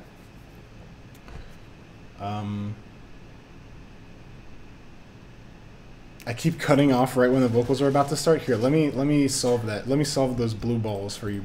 Staring at the edge of your shirt, wondering who will make the move first, making me forget I've been hurt. There you go. I'll go over the vocal processing at the end once I'm done going over the production, which I think is actually now, because the second drop is the same with a little bit of variation, but that's just basic space effects. And this whole second section is basically the same production, just different sort of content, mostly lyrically. So there you go. Okay, how do you get your vocals to sound so good minus the auto-tune plus reverb? I think okay, so vocals are very, very, very dependent on who you're working with. Because if you can get a vocalist who is able to have her vocals or their vocals recorded well, that makes all the difference. Yeah, how many people are still in here? 70 viewers. That's crazy. That's crazy. The Haas effect? The Haas effect. H-A-A-S. And I don't know what you're talking about there, but yeah. So, yeah, a big part of getting vocals that sound good is having a good, clean recording, essentially. I've worked with a lot of vocalists who have sent me very dirty recordings, and you end up with kind of, you have to do a lot more work in order to get the vocals to sound good. But because these were recorded so professionally and so well, it was a pleasure to process them because there wasn't that much going on. So there's the auto-tune, obviously, a bit of EQing, but that's kind of to be expected anyway. There's a pro de-esser. Vocal space effects is my own rack that I built. I actually had to do it again. I didn't realize it was in here. And then it's usually just on the vocal here, I've got a bit of compression, and a bit of multi-band compression as well.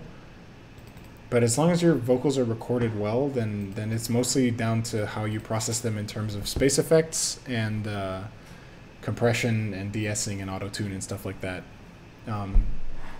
There's no replacement for a good vocalist and a good recording. You can't polish a turd. But Emio is definitely just an absolute pleasure to work with because her vocals are recorded so professionally, because she's an incredible like engineer in her own right as well. So like, yeah. Staring at the edge of your shirt, wondering who will make the move first, making me forget I've been hurt. I've never been so bold or reckless. I can't take much credit for these vocals because just because she did so much good work, and I don't want to take credit for too much of this. I'm happy with what I did in terms of the production. In terms of the vocals, she's just the GOAT. Yeah, GOAT. GOAT, GOAT, GOAT, GOAT. When do you decide to turn your MIDI into audio? I don't know. Usually when I want to resample stuff, I mean, you look at here, like a lot of the MIDI instruments are still as MIDI, right? My bass is still MIDI. A lot of my chords are still MIDI. The only time I won't use MIDI anymore on like a chord synth or whatever is if I'm recording it from outboard gear, or if I want to,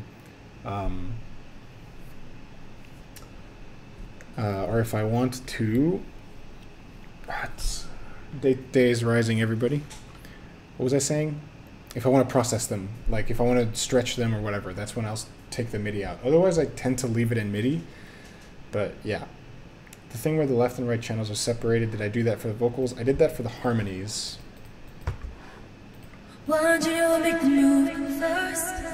So that's on here, quite strongly at 70%. Everything else is naturally widened by reverb or by Emiya doing multiple takes. So there you go. All right, we're gonna move on now to Feather, but before we do that, I would like to thank you for coming, obviously, and if anybody has any more questions regarding talk, please ask them now. And if not, we'll move on to Feather. The vocal processing on the cool part at the start of the second drop. Okay, so just the vocal processing or all the processing here? More than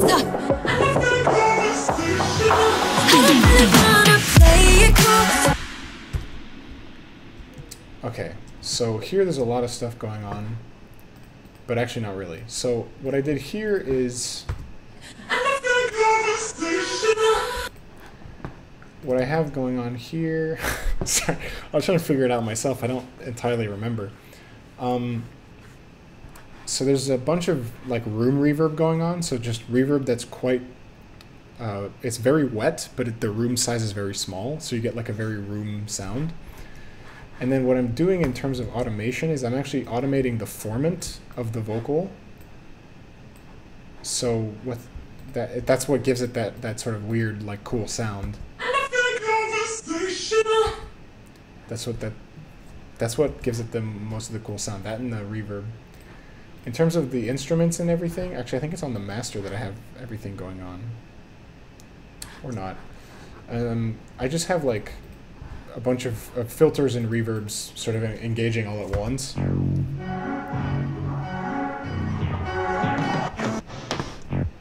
Like I could show you every automated lane. There you go. So we have the reverb turning on. That starts here and ends over here. There's the reverb mix, so that's the dry wet that goes like that.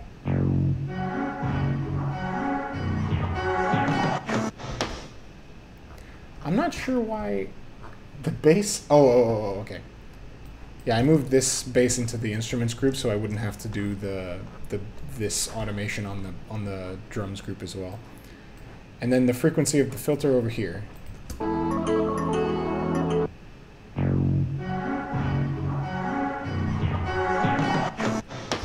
So that's it.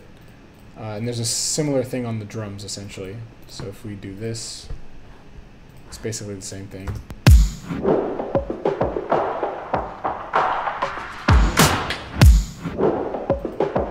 So on this one, I'm using a bandpass, and there you go.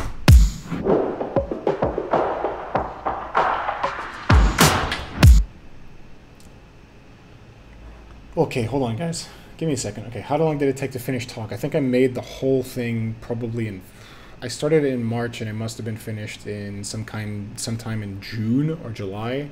Most of that was waiting for Emiya to get back with final recordings, though. So the actual track production was done within 2 weeks, I would say, and the vocal writing and everything was done fairly quickly as well. Minus mixing and mastering. What do you normally have in mind when you're doing my mix and master? What? Isn't that that's an oxymoron. What do I keep in mind? Okay, well, I try to make it so that I have as little muddy frequencies as possible. Where most of the muddy frequencies are between 100 and 200 hertz, and then again between 300 and 600 hertz, and then again around 1K, and then again around 3K, and again around 6K. Those frequency ranges are good to know because there's a lot of muddy frequencies around there.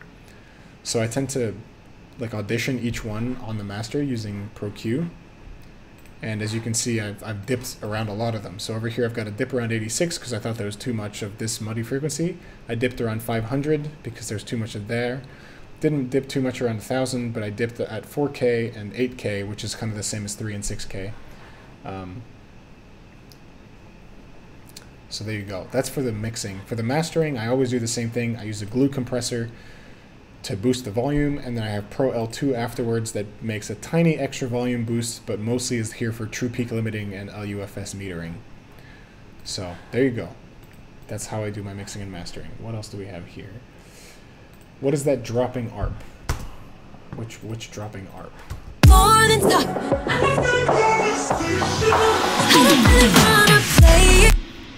I'm afraid I don't know what you're talking about.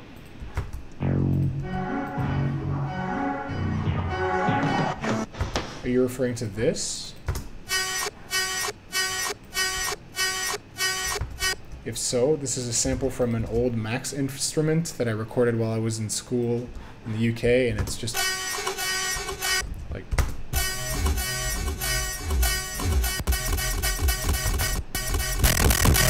Yeah, we were just messing with weird synths. I mean, look at that DC offset right here. We were messing with cool synths, and I was...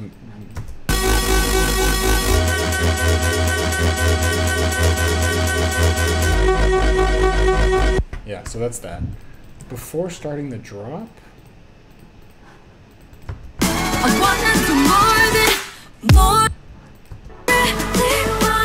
Oh, this thing.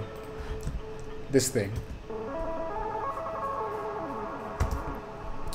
This is just a sample from JViews, and I'm using the beats and transients mode just to get it really wacky and weird.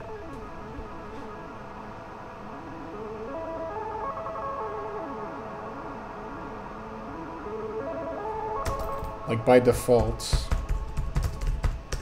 it sounds like this.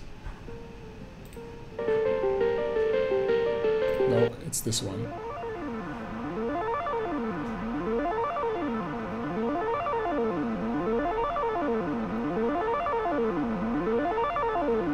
So that's what it sounds like normally, and I just made it kind of weird.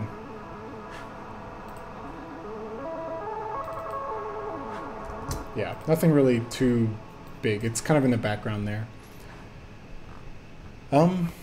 Yeah, that's talk, everybody. Let's move on to Feather.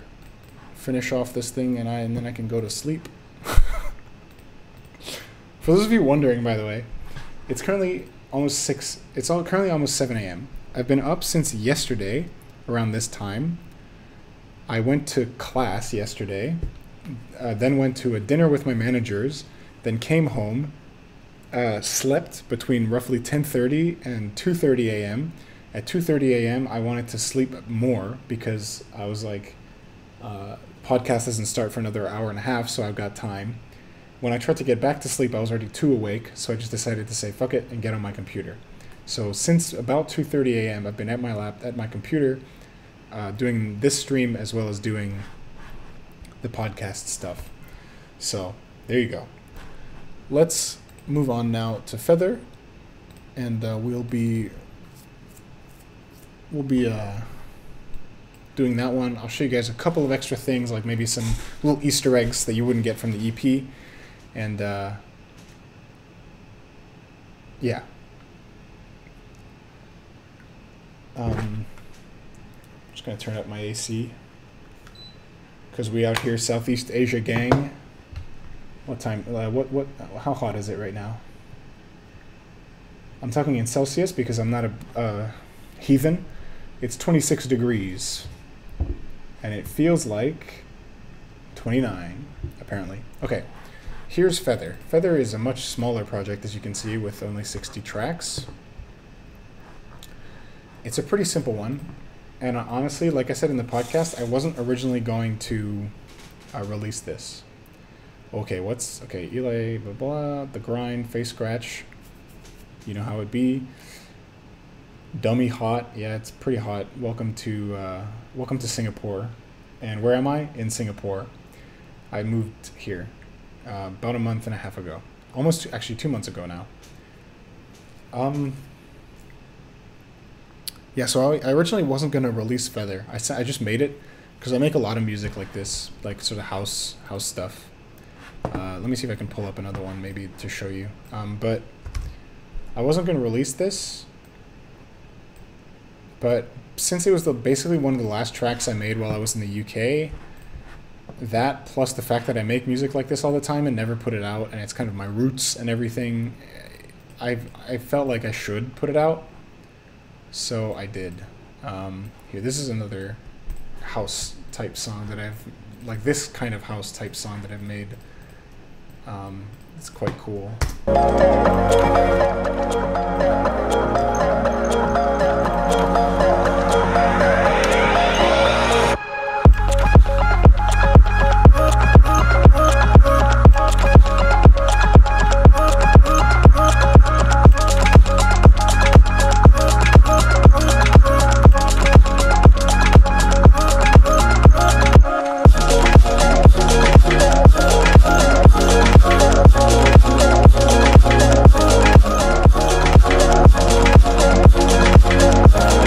Yeah.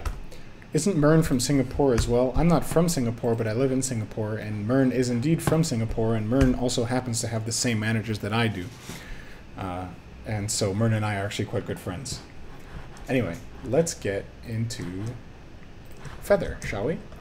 So Feather starts out with these...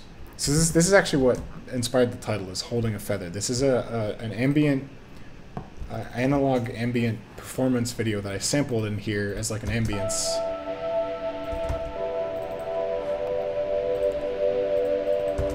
So if you're interested, the name of the artist who made this ambient piece that I sampled is called Light Bath. I also recommend, if you like this type of stuff, Jogging House. Light Bath and Jogging House are both really good ambient modular synth guys. So if you want to put something on in the background to relax or to fall asleep, I recommend those guys.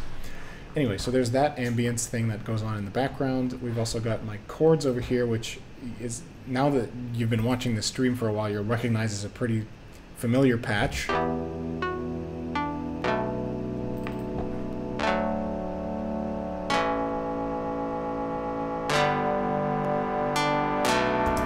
Screams for a collab. Huh. Mern collab? I don't think so. Moving on. Yeah.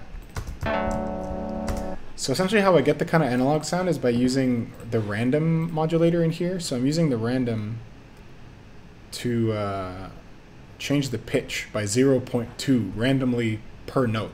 So it's detuning every note ever so slightly, kind of like an analog synth would, because the oscillators aren't necessarily stable. So there you go. So there's this patch, there's this little ARP that I made in Omnisphere. This is one of the later editions.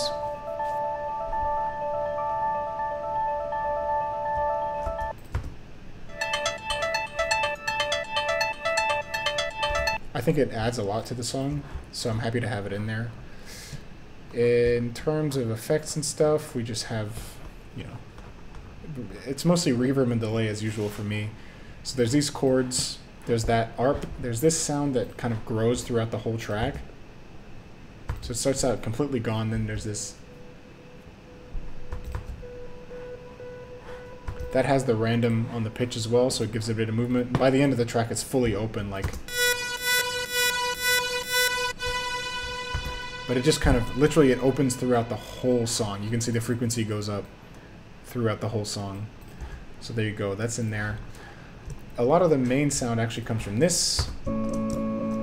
Actually, sorry, that's a different one, but that's also one of the main sounds. This is layered with the chords. What I did is I essentially rendered these chords out on a Rhodes. So these chords, you know what, I'll just pull it out. What I did is I put those chords on a Rhodes plugin. Don't do that.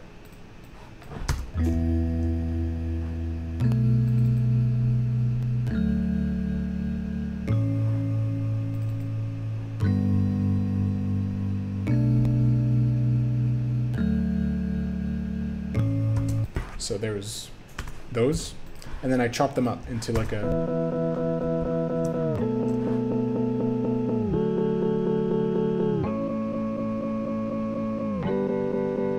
I used a similar technique in my Slumberjack remix in the intro.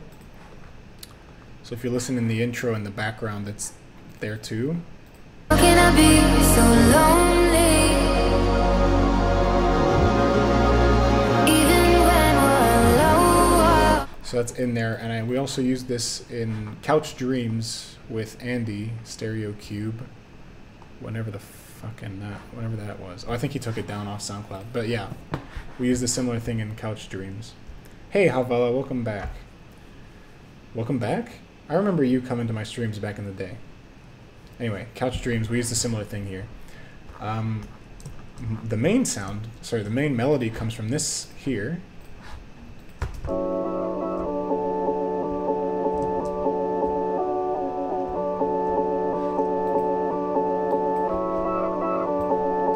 So this is actually from a Laxity sample that I just chopped the hell out of. So this is what the original sample sounds like.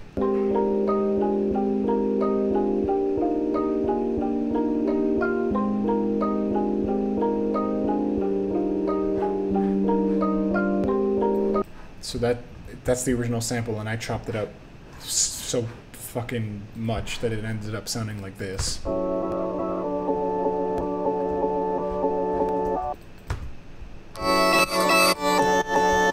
And layered with the bass.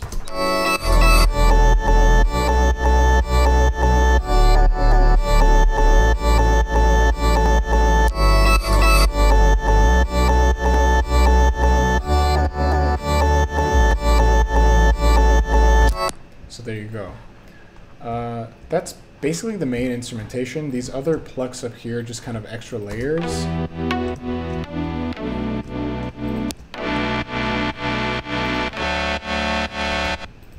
Pretty simple stuff in terms of like layering. The more interesting stuff comes down here. So we've got all the drums. So there's a lot of hi-hats, as you can see, and a lot of loops sort of layered together to make this big house shuffle.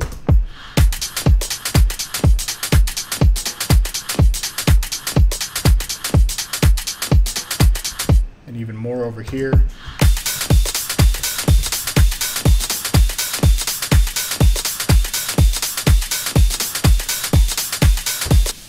So that all layers together. If you want to know each individual thing, we have a kick here, this clap loop, this little hi-hat loop that I chopped, that fits in like, this is a ride. These three loops together sound like this. These hats together sound like this. All these hats together sound like this. And then there's this 909 core kit to have the authentic. And then you add these three together, you've already got a substantial amount of hats.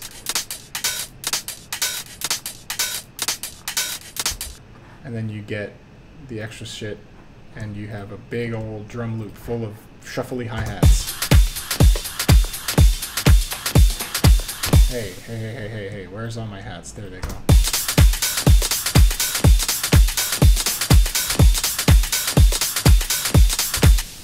So there you go.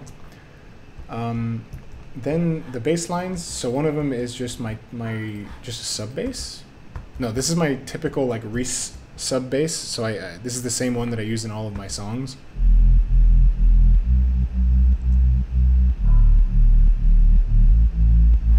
And it's layered with this saw bass, which is just a saw with a filter.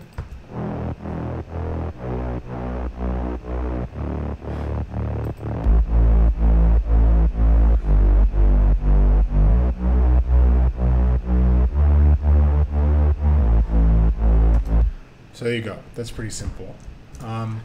Then there's these vocal chops, which most people wouldn't know they're vocal chops because they sound like a synth, but they are vocal chops. The auto-tune's broken again. Okay, what key is this in? Let's figure this out.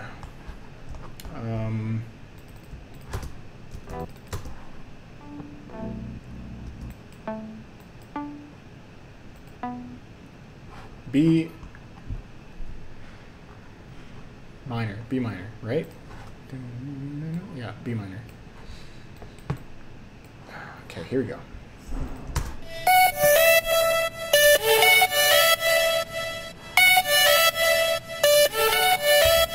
It's in B minor. Okay, so as you can see, this vocal chop has a little bit of processing on it, just a tad. If I take everything off, so then we have the auto-tune. This pitches it up. This adds reverb. This adds compression. More EQ. This adds distortion, and this adds the high end delay.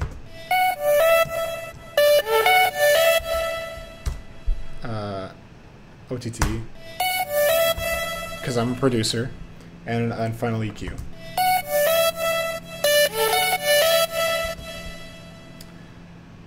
This is B major more than B minor more than it is D major though.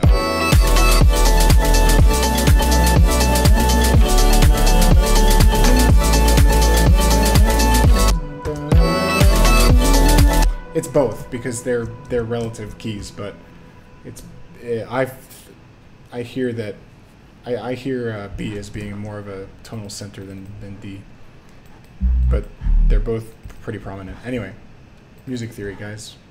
There you go. There's those vocal chops. There's this lead, which is very loud and harsh. I'm sorry. That leads there, and that all leads into this final section where we've got a bit of just like chill, just final like. So we have my typical Duumu Rhodes, which are paired with these. Okay, so these two, we have the chords and the melody.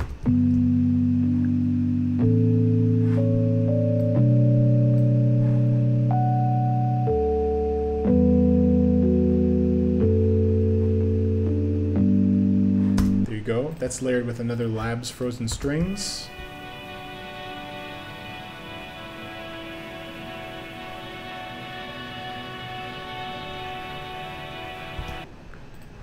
In the second half, it's layered with a Prophet V3, which is an emulation of the Prophet synth. Who the hell makes the Prophet? It's 7 a.m. I'm too tired for this. The Prophet.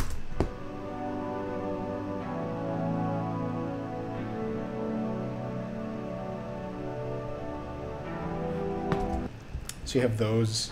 There's the calm version of the ARP under here the whole time. And then there's my favorite thing in the whole song, which is this little lead.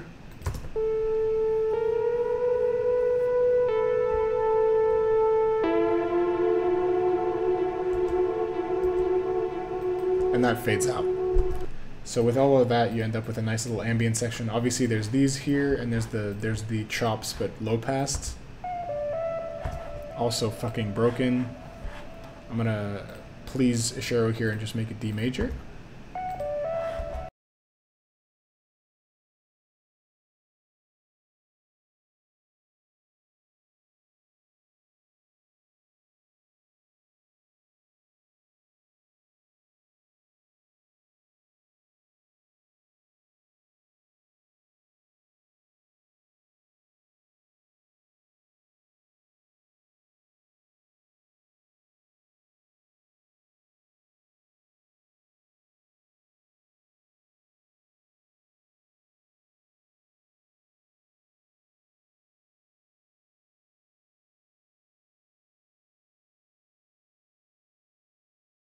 And you have the EP.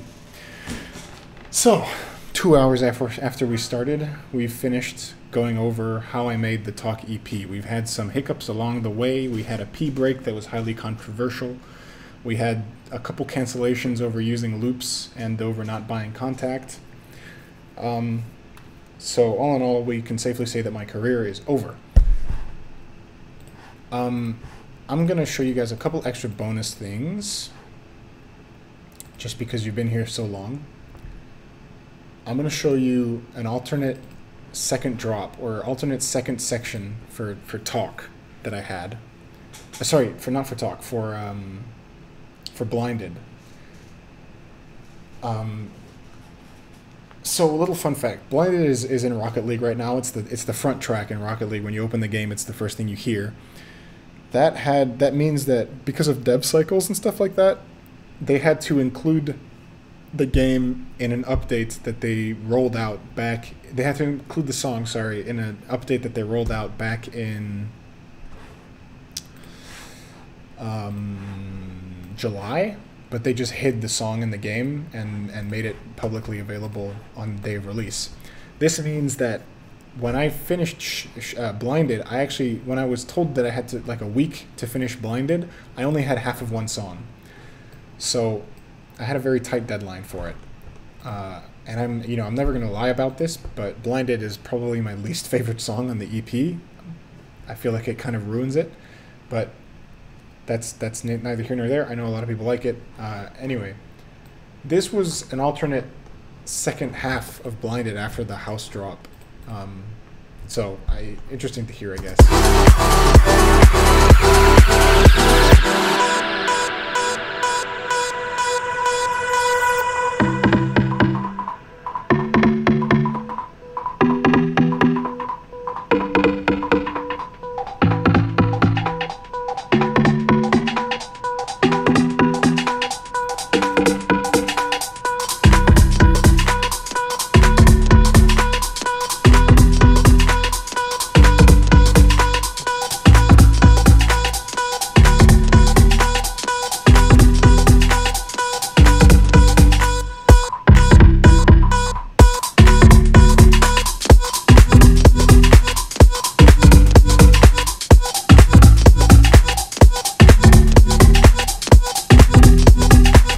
So that was an alternate version of the second half of Talk. Of fucking Blinded. Jesus Christ. Of Blinded. Blinded VIP mix. I highly doubt it because I hate the track so much I don't want to ever work on it again. I will maybe use this progression again, though.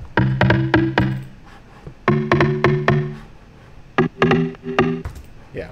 Can I feedback? I would, but honestly, I really don't want to. I've been streaming for 2 hours and it's 7 in the morning. I just want to sleep once I'm done with this. I apologize, but I'm only human. I need rest. I have class later today.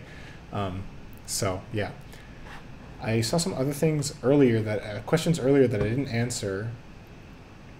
I saw, like, how do you find inspiration to keep making music? I don't know. I just kind of do it. I like making music so much that I get inspiration in places like my shower or my bed or the bus or fucking everywhere. I think of melodies and I record them on my phone. That feeling when you had an idea in class and you finally get to record it outside, Bathtub Galaxy. Anyway, I just make music. In terms of being a perfectionist, I don't think that's a good thing. I used to be a perfectionist, and I've learned to stop caring so much.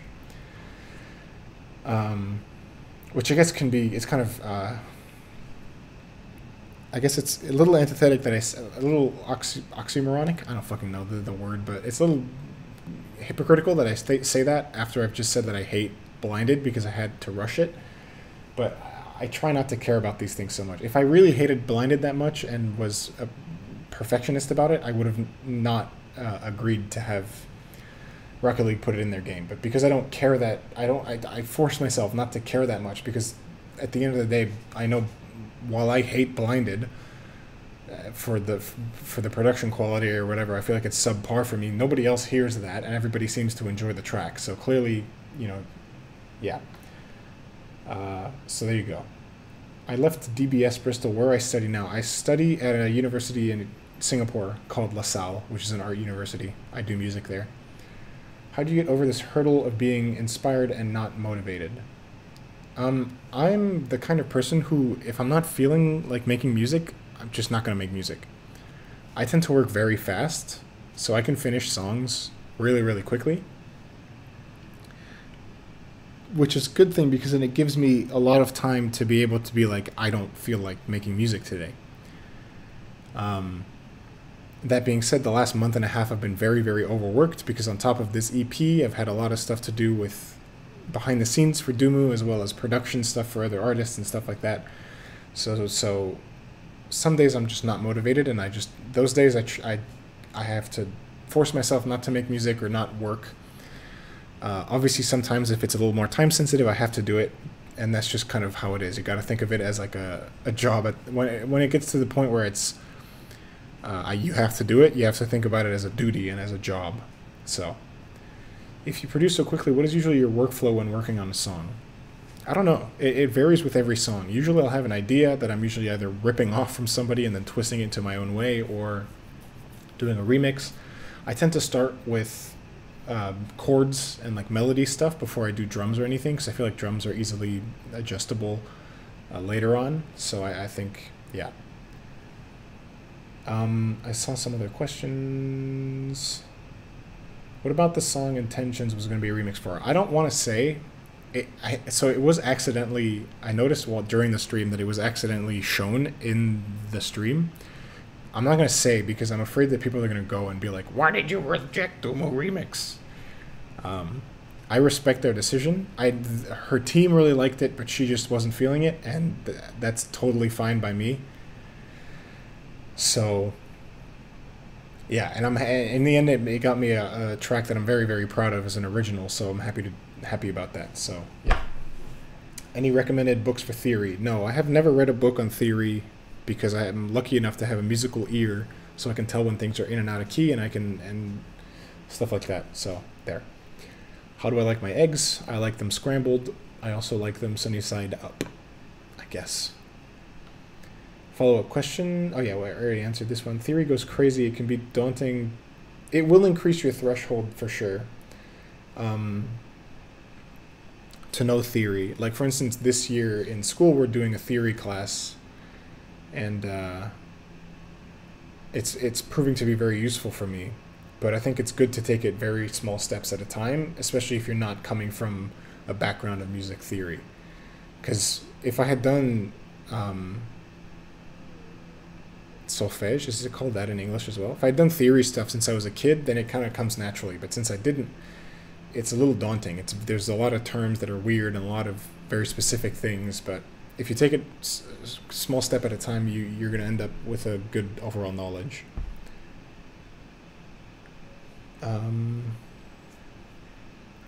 Favorite stock audio effect?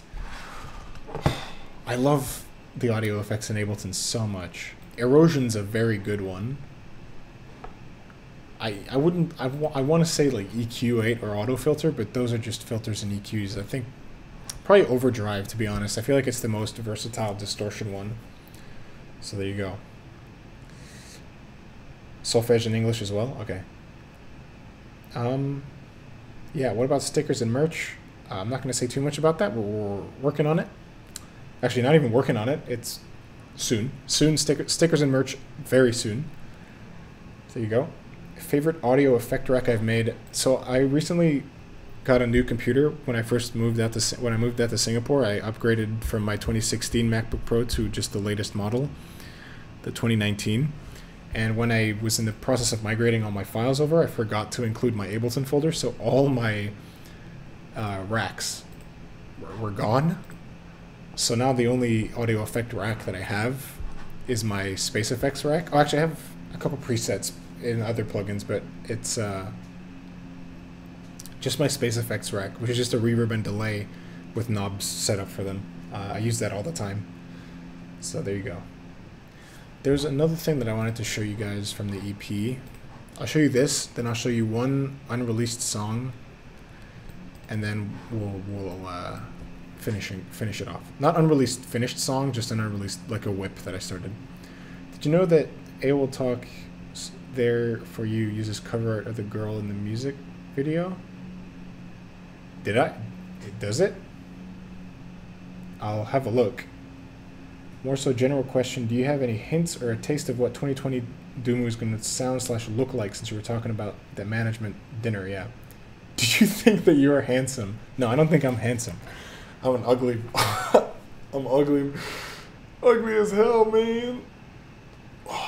Alright, so regarding intentions, tide, and talk, they're kind of like a continuous thing. I didn't make them, as you clearly saw, I didn't make them in the same project. I have this track transitions project that this is the one between tide and talk. So I have the full tide. Tide actually went on, yeah, there's just like that, there's just tide in here.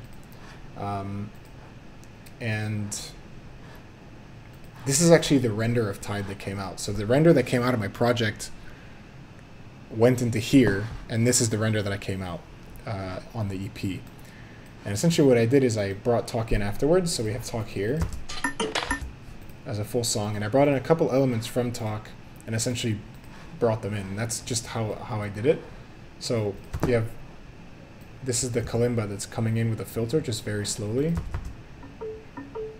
Oh, and as you can see down here, the tempo of the song is automating up from 80, which is tied to 97, which is talk. So there's that. Then there's this little voice riser, which cuts off when talk comes in, right? But here it doesn't. And then there's this noise. And on talk specifically, there's actually this audio rack here. So fun fact, if you put a bunch of auto pans together on random at like a certain speed, either fastest or just quite fast, and then you turn them way up, it ends up sounding like super glitchy like that. So that's how I did that sound. So there you go. Whoa. Oh yeah, I'll talk about this in a second. Talk about that in a second. Ugliest people make the best music. Thank you so much. My music must be perfect. Yeah. I don't understand why I'm not a better producer if ugly people make the best music. In your opinion, what are the best audio headphones for production? I currently use, so I used to have Audio-Technica M50Xs for the longest time. But over the last year, I've been using Beyerdynamics DT990 Pros. Really dumb name. Beyerdynamics DT990 Pro. And they're amazing. I love them. They're open back, so they're not like sound canceling or anything. So don't use them if you're going to produce outside, because not only does the noise from outside go in, but the noise from inside goes out. I love the 990s to death as well. Yeah, they're amazing. They're incredible. They're incredible headphones. I've just ordered an 80 ohm version of them so that I can take them out rather than having to use my interface to drive them, because the 250 ohm is a little harsh. Like, it's very quiet. So there you go. I got another question. Anything flat and comfortable should work. Okay. Following up on question, do you use headphones or speakers mainly for mixing? So for like, this is a tough one to answer. When I was in the UK, I used to switch 50-50, like literally 50-50. I would switch every hour or so, just be like, okay, let's take off the headphones and try in the speakers, because my room in the UK was not, it wasn't treated, but because it was all carpet and it was quite small, and there was a bed and my clothes and carpet, it was very dead. Now in Singapore, I live in an apartment where the floor is made of like tile, and the walls and the room is a really weird shape, and the walls are very reflective, and as a result, the sound I get out of my speakers in here right now, because I don't have any soundproofing, is really, really bad. So it used to be 50-50.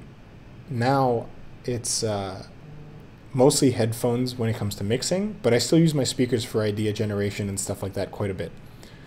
That being said, you get used to your room just like you get used to headphones pretty quickly. So I can do a decent mix on my speakers in this room, but to be honest, even back in the UK, when it comes to final mixing, I always do it in headphones, just because I've been a headphone guy for as long as I can remember. So there you go. Girls love my beard in South Korea. I love who said in Korea, then South Korea. It's like, damn, are you watching from North Korea? That'd be crazy. Anyway, Tell girls that I appreciate it. What headphones and speakers? So headphones, like I said, Beyerdynamics DT990 Pro. I'll write it out. Beyerdynamics DT990 Pro for headphones, and for my speakers, I use Yamaha HS7s. I don't like the HS8s. They feel like they've got too much bass. The HS7s are just the perfect middle ground. Favorite sample pack? Don't really have one. My own samples, I guess. Did I enjoy Firefest or Mind Gala more? I'd have to say Mind Gala, because for Firefest I was in the UK and it was like 1 to 5 a.m. when I was during Firefest, whereas Mind Gala it was 11 in the morning and I was with Sam in real life, my girlfriend, Vita Coco, with who we did the B2B. I was with her in real life. We had just like done a little road trip to get back to her house. So probably Mind Gala for the experience. My main synth I love to use is Wavetable. I use Wavetable basically for everything. Just the Ableton Wavetable synthesizer. There you go. Duumu sample pack when? Hopefully soon. We actually talked about this in the management dinner yesterday, doing a splice pack. So yeah. Let me open this track that I want to show you guys just quickly before I go, and then I'll be going. Keep asking questions if you want. Can I ask what major source of income? What is my major source of income? Music. It's Spotify at the moment. I wish it wasn't, because it means that I'm still broke as hell. But it's Spotify. I'm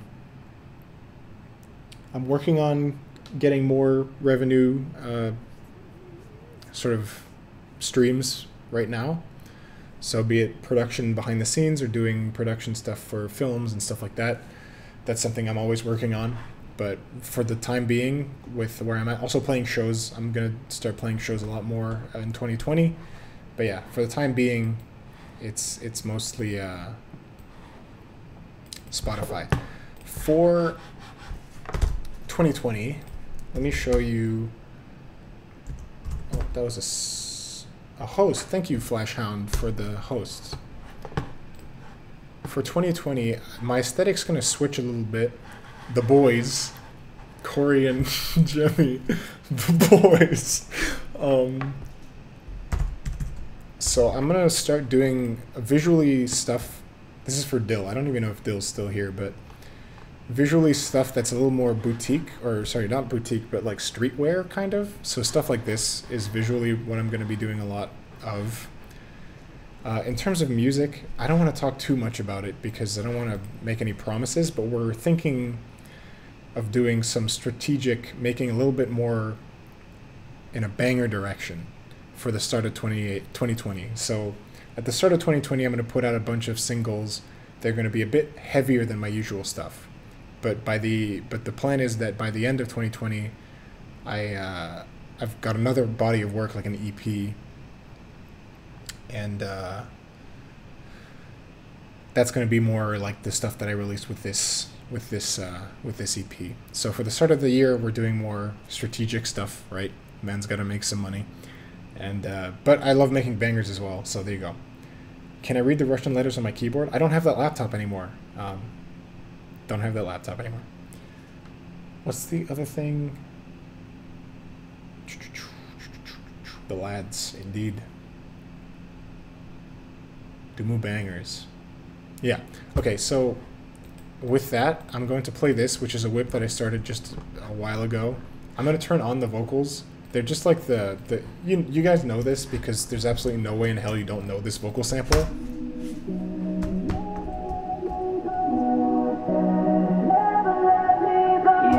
Yeah, the Virtual Riot, Never Let Me Go. So that's on there just for context, but here's just a whip. I don't know if I'm ever going to release this or finish this, but I'm going to play this, then say thank you and goodbye, and then I'm going to go to sleep.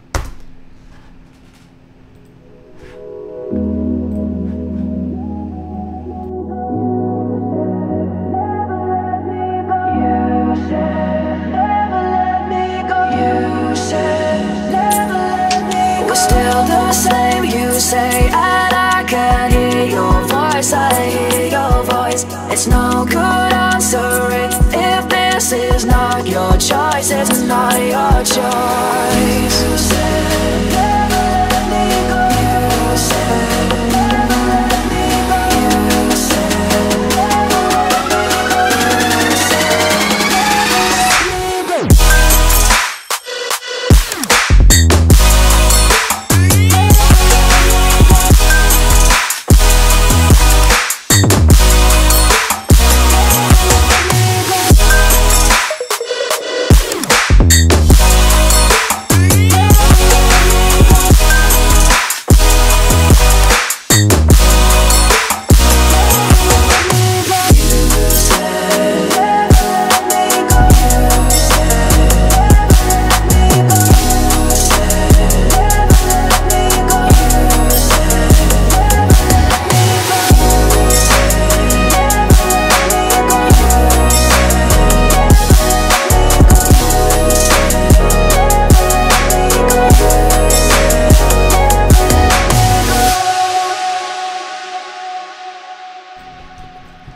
Right.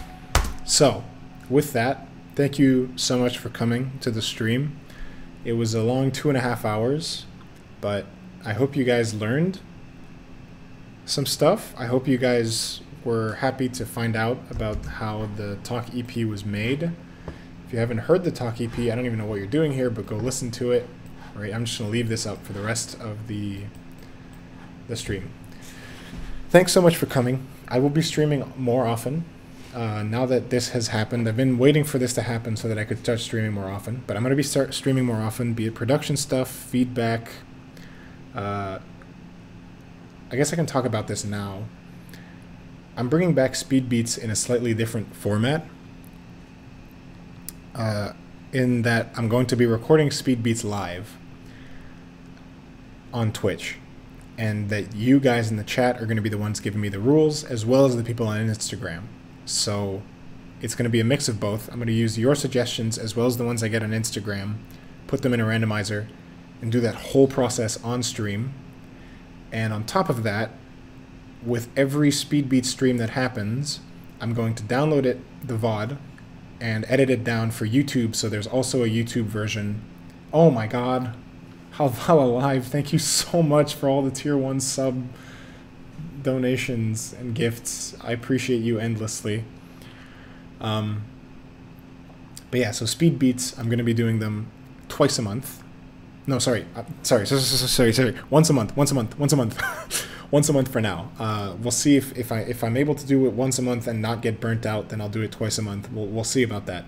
But once a month on Twitch, there's going to be I'm going to plan it. I'm going to schedule it in for the same time every month so that everybody can know when it is. So I will be doing Speed Beats live and then editing down for YouTube once a month. In terms of the other stuff on live stream that I'm going to do production stuff. So that could be just me working on a song, me working on an idea. I'm also going to be doing feedback. I'm going to try to set that up again, although it's a bit of a pain, but I'll try to do it because I know a lot of people liked it. And I will be doing games. I see Ashero said about Minecraft Let's Play with Richard. I do intend on doing Minecraft streams because Minecraft is basically the only video game that I play on a regular basis. And thank you, Wooshi, for this tier 1 sub. You guys are amazing. Thank you so much. Look, how many subs is that in just this stream? 23! Good God, guys. You guys are incredible. Thank you so much. But yeah, I will be doing Minecraft streams and potentially other games, maybe Rocket League, maybe some Switch games. I have an Elgato, so maybe some Switch games as well. Play RLcraft? No, I've seen RLcraft. I don't want to play it. That doesn't look fun to me. Anyway, yeah, so a lot more coming up on this. I'm also going to be doing some stuff on YouTube, but we'll see about that once I get to it. Yeah. Thank you so much for coming. Oh, in terms of the gaming streams, I'll also be editing those down and putting the highlights up on my YouTube channel, so you should check out the YouTube as well. So yeah, guys, that was the most YouTube thing. So yeah, guys, that was the most YouTube thing I've ever said in my life. I'm so sorry. So twitch.tv/Duumu, youtube.com/c/Duumu, subscribe and follow and everything. Thanks for coming. I hope you're excited for the future of Duumu as much as I am. It's going to be a good end of the year. It's going to be a good 2020. Shows are coming up. Merch is coming up. More streams, more everything. It's going to be great. Hit that notification bell to be the first to get updates on new videos. Make sure to subscribe, everybody. Thank you so much for coming. I'll see you guys around. Be sure to like and subscribe. Hit the notification bell. I'll see you guys around. Oh no, wrong button.